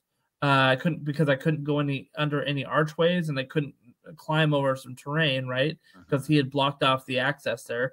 And my other guys were just so far on the other side of the board where the mission started that like they couldn't get over there. They're only moving 3 inches, right? They couldn't get over to where he had kind of hit him. And so it was like, well, what do? Do I just throw my dudes into this Chimera? Well, if he killed one guy round 1, he killed one guy. If he killed one guy round 2, he killed one guy. You know what I mean? Like, and I have like these 80-point Savage Oryx, and like that's all he needed to do is just kill one of them. I mean, he killed 2 of them just in case I killed like one of his gores, you know, and so he did a really good job too of taking that Chimera and putting it up on top of a terrain piece where it had more than half of its base there, and then he'd use the Dragon Maul, and then the next activation he'd use the double that you ignore terrain height for the attack. Yeah, you know, and so like he'd Dragon Maul me and set me basically within 2 inches of him, and then just like snipe him like the next turn, you know, and so. That's interesting because I think the rules say that for monsters, their base has to be wholly within the terrain platform. Yeah, you can't jump onto terrain. Well, then we played that wrong. So.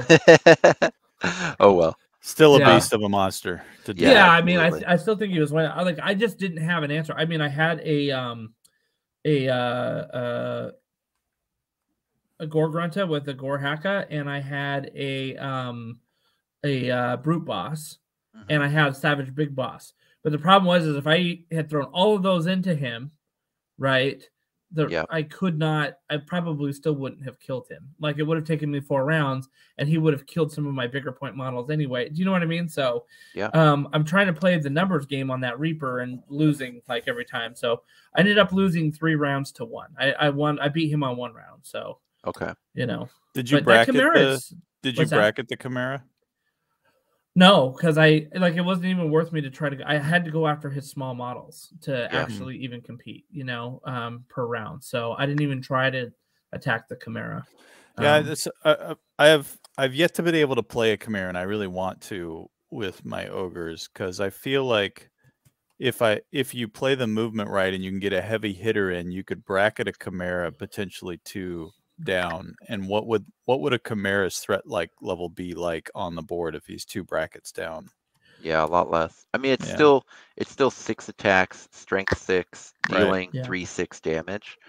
So it'll chew through that first ogre, but it'll have nothing left, and then the second ogre will take it, and then it's like, yeah, you took down this 515-point model, and yes, it killed your biggest 280-point ogre, but 280 is a lot less than 515, so it's worth it. Yeah. So Andy here lost. His only loss was in that 3rd round when we were playing Season Control. I heard, and it was where the Chimera came in round 2. Which I think is really key, because if you know where a Chimera is coming in, because I did some testing, because you know I have a Chimera, and I did a battle report on my channel with a Chimera post FAQ Chimera versus Iron Jaws. But I've been finding if the Chimera comes on round 1, it's still ridiculously strong. But if it comes on round 2 against a really competitive, like really well-tuned warband, I think you are the underdog if you're playing the Chimera and it comes on round 2. Because they can kind of plan for you in a way that can be pretty uncomfortable. Yeah, and the other advantage that he was playing against the KO list here, the other advantage that he had was that the objectives were essentially, again, 10 inches horizontally and then 5 inches or 10 inches vertically from each other. So unless he was like directly on each objective, he could fight. I mean, he could pretty much fight from profit from any of those objectives and just lay into that Chimera, which is what he did, you know? And I mean, what a great way to kill Chimeras. You don't even have to get close to it. You know, you don't have to worry about, you know, the negative sides of charging into a Chimera. You can just shoot it until it comes to you, and you can spread your fighters out and still shoot it, you know? So fight for profit is such a cool ability until it's the strongest ability in the game. Yeah. Like when Swift as the Wind was too good, and when Lead from the Back was too good, Fight for Profit was so cool because Yeah. it's like it's not too like there are things that are stronger than this, but it's really cool. It's the only really impactful ranged buff in the game.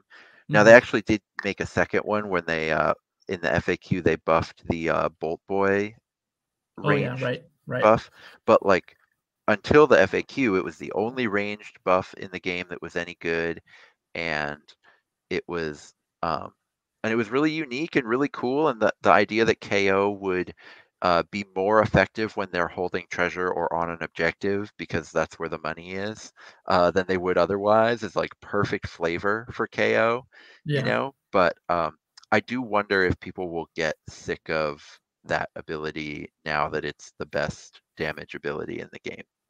Right. Yeah, it'll be interesting. Let's see what else do we have. So KO was number 1. Our number 2 was Andy, Gordon. and you've met Andy before, by the way. He had the Beast of Chaos best painted at Nova Open. Oh, do you mean this Andy? No. Sorry, Gordon Bolts is the Andy that I'm referring to. So Gordon. Oh, is his okay. I didn't name. know that was okay. Sure. Yeah.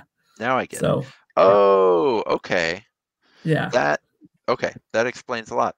So then we have Peter Mercencavage. Yep. Becoming a bit of a legend in the Warcry scene. He is. And by the way, he's such a nice guy. I love him. I love the fact that he lives like an hour and a half away from us. And he's like, do more of these and I will be able to come, And so he's just been so much fun to have in our little area here. So he had a great destruction soup list here. This is just, classic, beautiful, well-constructed destruction soup. We've been seeing this ever since the Nova Open, and it's still good. Yep.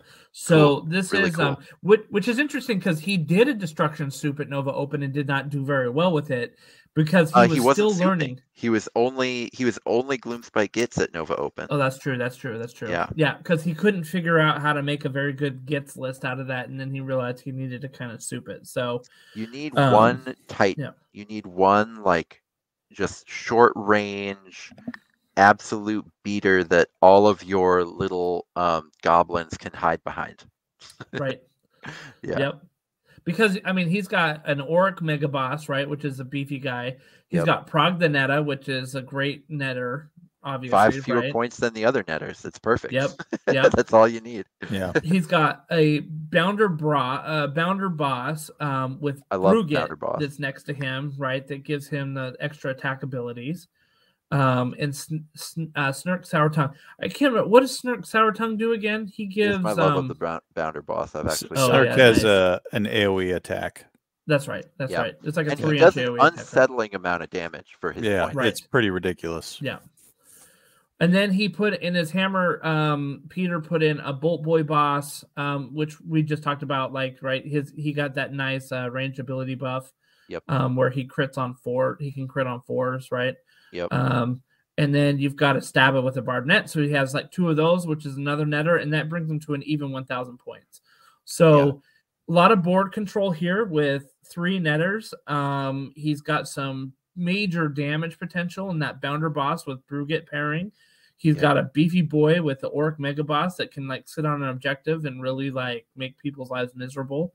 Yep. And then he's got some sniping ability with the Bolt Boy Boss. So this is, like you said, classic soup where he can do a little. It's a Swiss Army list for sure. Yeah, do a little bit of everything, right? Yeah, just a perfect little.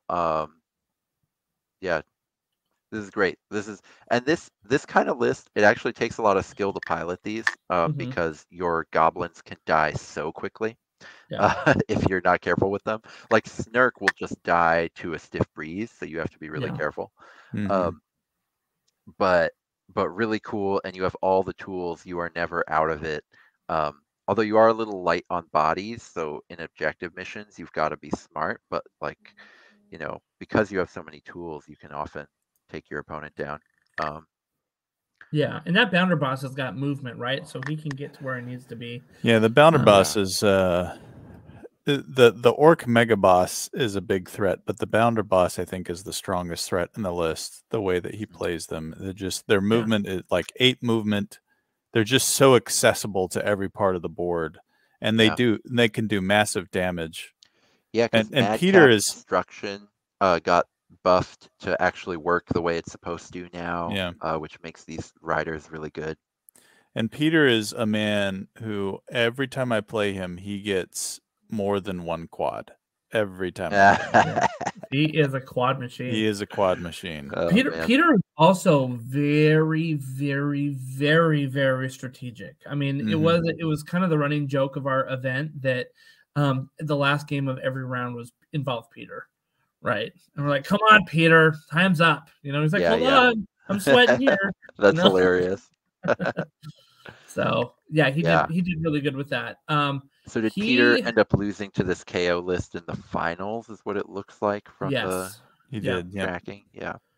This KO list, no bunny run here. I mean, these 2 lists that he beat in the last 2 rounds are pretty serious. And just if you look at the other list that we have there in the Javi Martinez, I'm familiar with this gentleman. He's on my Discord, often posting really interesting Slanesh lists.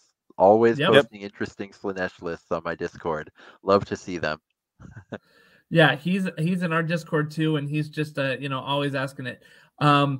Jason, you played him, right? I played him and Peter. Yeah. Jason had a tough row. Well, Peter and I had a great game. It was a perfection chess match to the end. Right. I'm Peter's minor victory there because I went for it once I realized, but it was funny. It came down to. So you should have a 5 here, not a 0. Oh yeah. Well. It came. It doesn't matter, but it came to every move that we would make. One of us would be stepping back like this, and then we would make the move, and then we would comment to each other, "You just made the best move you could have made." Like Peter, cool. It was like that with Peter and I back and forth. In fact, it came all the way down to the last round. Bride when the 2 fencers. It's like, you've done very well. But I'm not left-handed.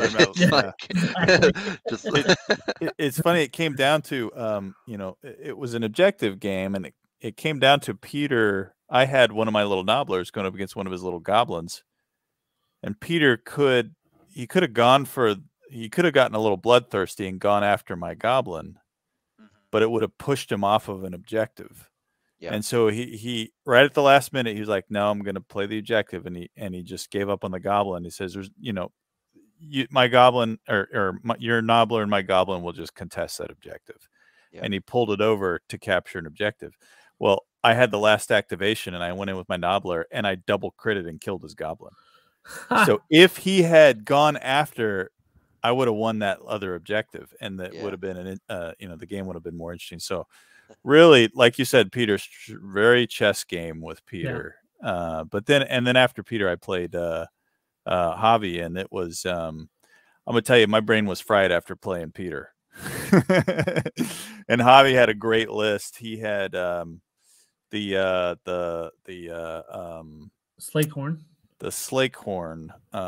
One of them is like just a total like chaff killer. Yeah. And that thing came in, and both of these, Slake Slash and the Slakehorn. So the Slakehorn's even better because you get the 2-inch reach, and then of course, one of the 3 or 4 best abilities in the game in terms of that, or one of the best doubles in the game at least. Yeah. And that free move. Absolutely. Yeah. This list has a lot of movement in it. A lot of double movement, which was very successful. He was very successful with that. He played it very well. I was not playing super awesome, and he was doing great. He was capitalizing on my mistakes. Sure. And he also rolled really hot, but it was a fun game where at the end of it, we kind of realized, well, I'd already pushed him into a minor victory versus a major victory. And so we said, you know what, let's just meet in the middle and have a death match. And so we literally just, all of our models came to the middle, and we were just rolling to see who could kill who at the end. Funny.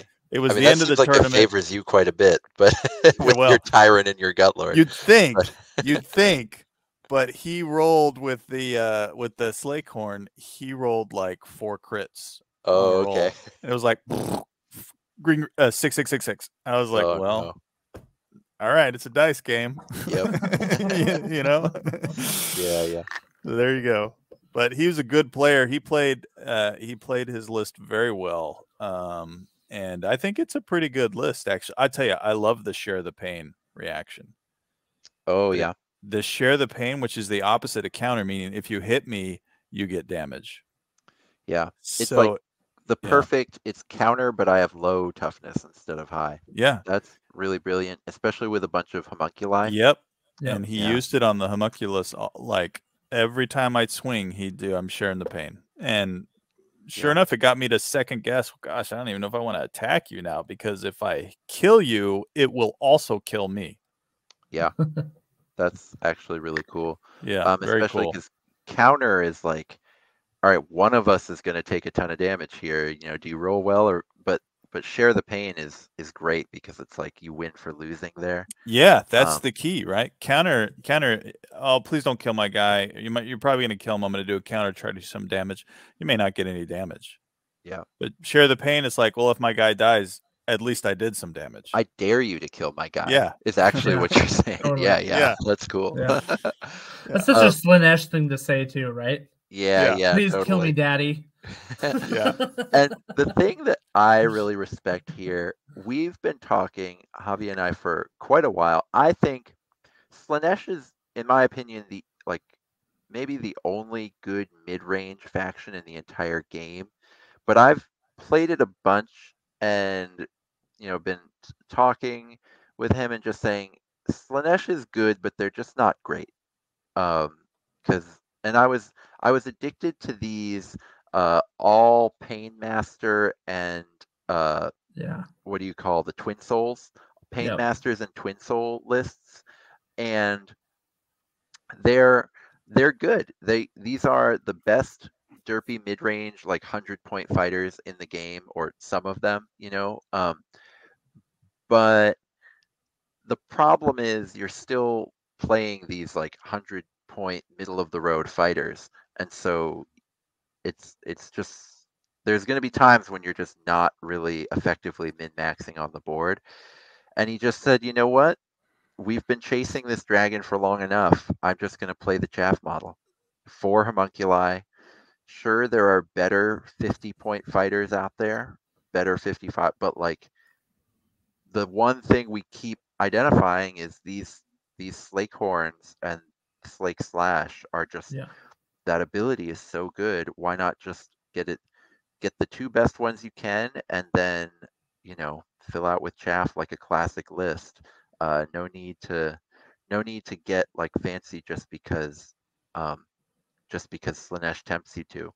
So I really respect that, and I love the way he came to this. Javi lost his first game, and it came down to, who was he playing? I think he was playing Peter his first game. I'm almost positive he was playing Peter his first game. So, like there you go, right? There you go. You're talking about like luck of the draw to pull Peter your first round is not like fun, right? Yeah, and it's again why T-Whip is bad, because this is the 3rd and 4th best players playing in the first round. Yep. And he placing, he ended up losing because I think Peter again rolled Rampage and then rolled crits, like crazy crits, right? And Javi just looked at me like, I can't believe that just happened, right? Yeah. Like, and I'm like, sorry, man. Like I said, I don't Peter's know the king of quads, man. Yeah. So that was pretty good. Let me just go down real quick. I played Andrew Elliott with Soulblight Gravelords. We don't have to go through that, but he had like he had one the Dreadblade Harrow and the Vampire Lord, and then like 1 skeleton, and the rest were Graveguards. Oh yeah, classic. Right? Yeah, classic Graveguard. I played him my last round. I think I could have beat him with my Bone Splitters, but I made a very, very bad decision on ley lines, and I activated the wrong objective. I activated yeah. the objective right next to where he would be coming on in round 2. Oh And no. Oh because no. I did Yeah. that, like it just opened up my guys to end up dying, and it just ended up being a landslide victory for him after that. And I think it would have been a much different, and we both agreed it would have been a much, much different game had I chosen the correct objective to open up, right? To get on ley lines. So I felt like my Bone Splitters like played a terrible game against him, but I think that they could have done better had I played better on that last one. So Okay. How did you yeah. like your Bone Splitters list? I've got it up on the screen right now. It is, I think it's, so it did amazing against chaff stuff. Like they Sure. could get in there and just like kill. Like they're pretty good. The charge ability is amazing with that, right? So that As they always, get that yep. that bonus move and then be able to double hit. So I have a Gorgrunta boss who's with a Gorhaka, a Savage Big Boss, and a Brute Yeah, Boss. this is Auric Warclans. This isn't Yeah. Bone Splitters. This is Yeah. Auric Warclans. Let's Yeah. be real here. So yeah, exactly. I was like, maybe I should drop the Brute Boss and bring in a Bolt Boy boss, and then it's really Auric Warclans, Yeah, that's right? true. So, yeah. So I got one in each of my deployments. I got one big hitter.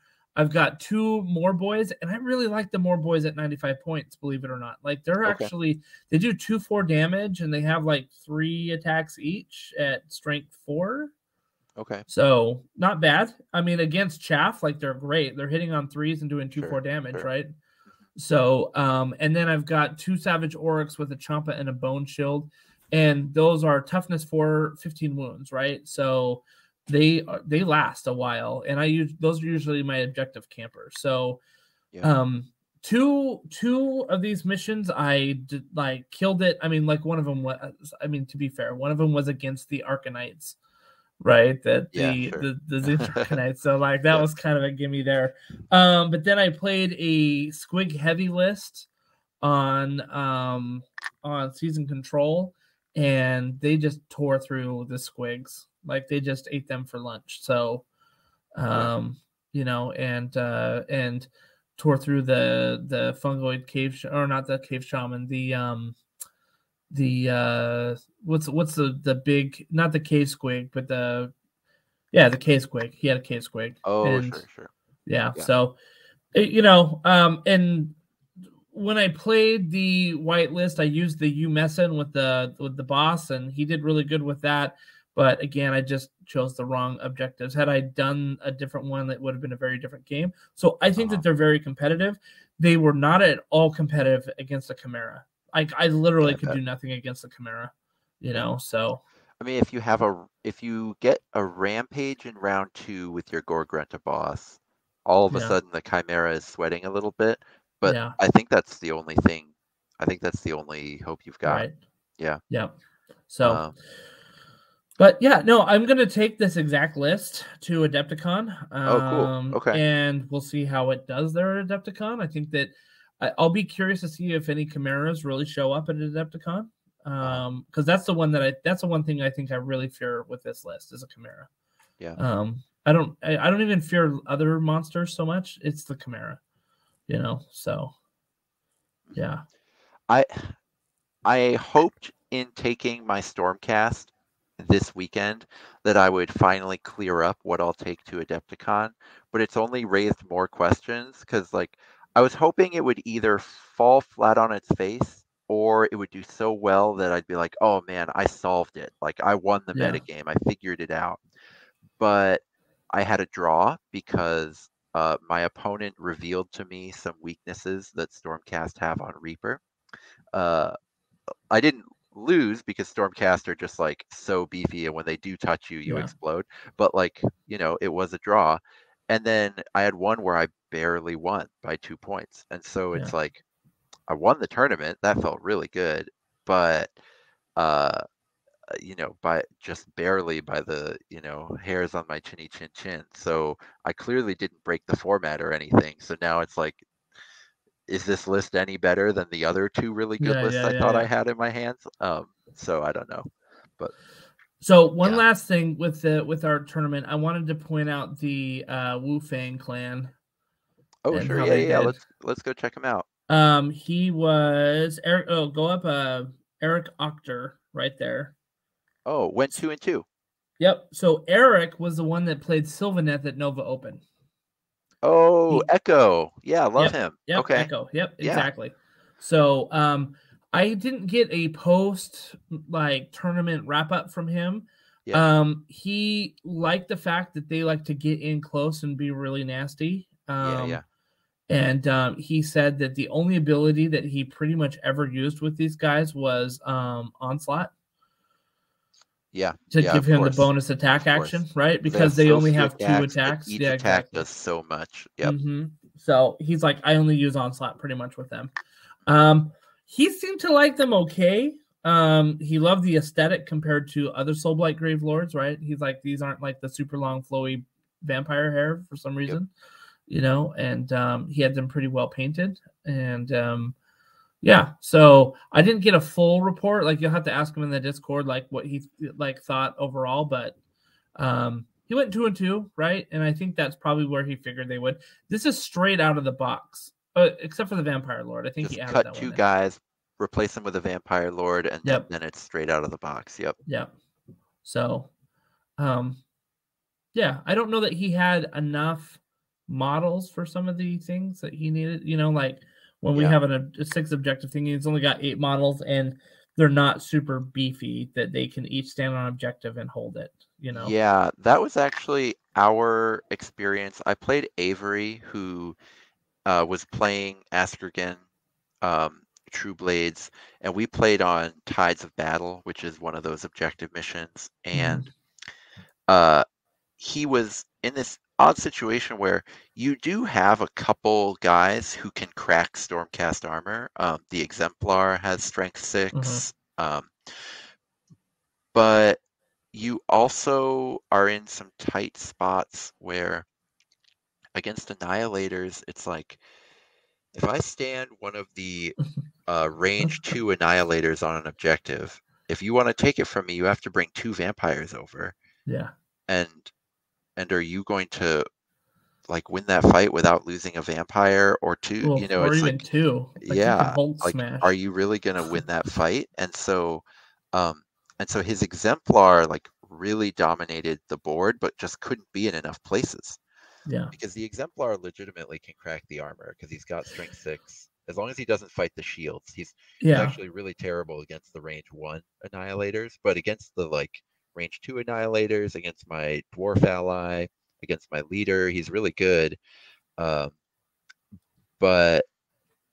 he just couldn't be in enough places at once, and he only outnumbered me by 1.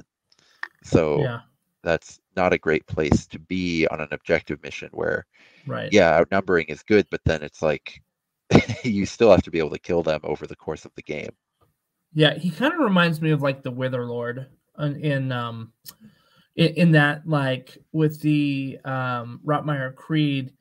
You were really impressed with their leader, weren't you? Yeah, and he's kind of like the big bad that can go around, but he can't be everywhere at once, right? Yeah. So you need something else with them to make that work.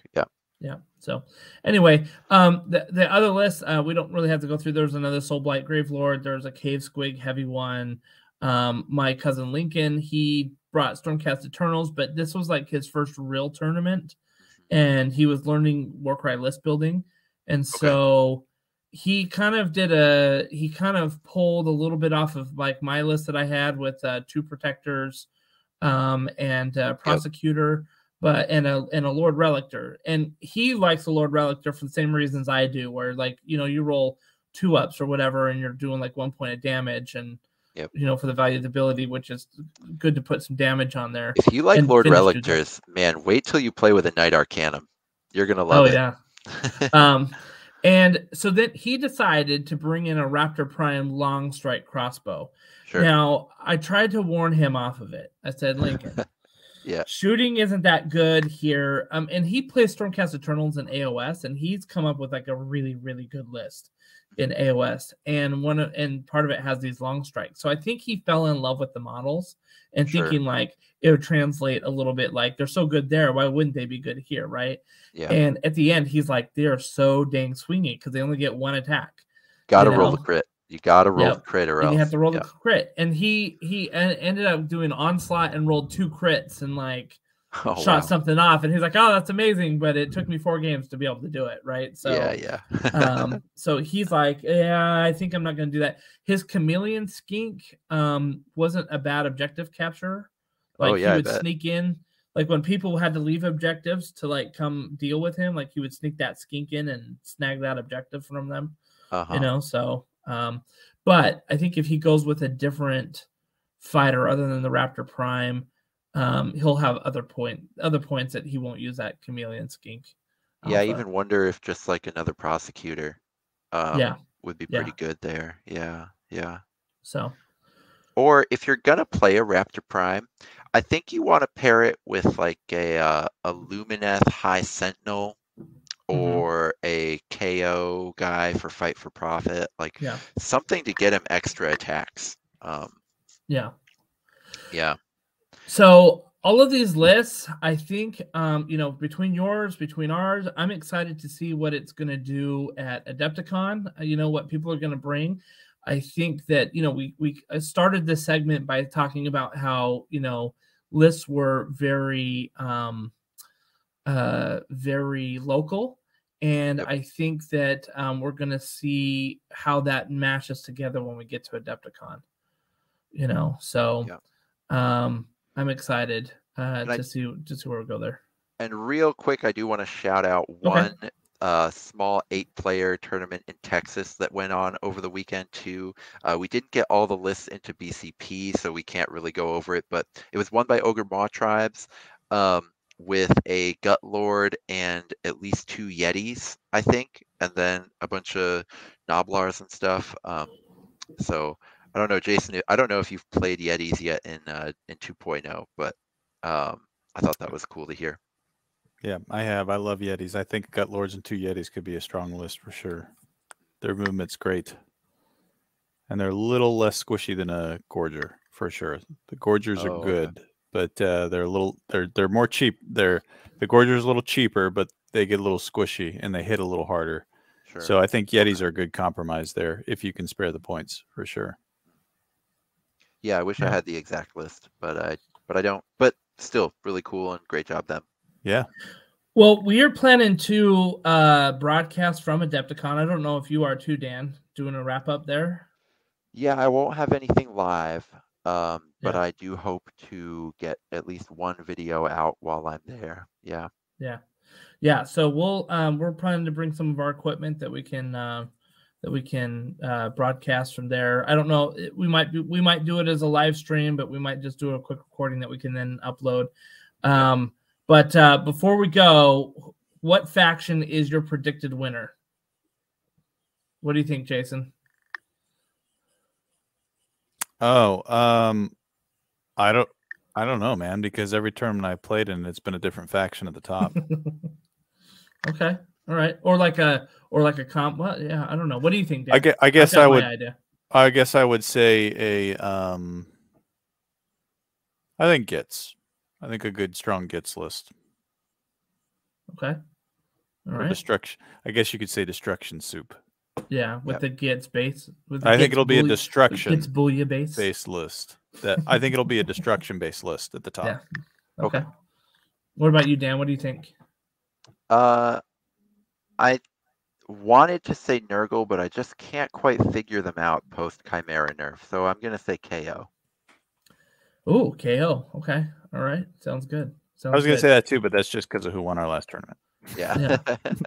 I think it's going to be a Bone Splitters list, and the guy's a handsome devil that's going to do it. No, I think it's going to be a Gits list as well. I think it's going to be Gits plus Orcs plus, Rocket Tragas plus, like whatever, The classic destruction soup that, has always seems to win here. Once a month, we have a tournament that gets won by Gits. And they And I haven't won think this month yet. I think it's because it's got its, you got its movement and its heavy hitters that you can import pretty easily, right? Yep. So, and lots of cheap chaff that you can then fill in the ranks. So it's got that. But who knows? You know what? We could see you know what? I'm going to change mine. I'm going to say it's going to be a Stormcast Eternals. Thunderstrike specifically. I'm going to say Thunderstrike specifically. So Thanks. Well, now I have to bring my Thunderstrike. Exactly. And the handsome devil who pilots it too. Yeah. So, well, thank you everybody. I know All this right. was kind of a long show, but we were able to talk about a lot of fun stuff, and we appreciate you listening to us. If you've got, like we talked about tournament craft, we talk about lists, we talk about missions, like when to use missions, like all these types of things. If you guys have comments about this, Dan's got his Discord. We've got the Warcry Discord. We've got our Tabletop and Beyond Discord.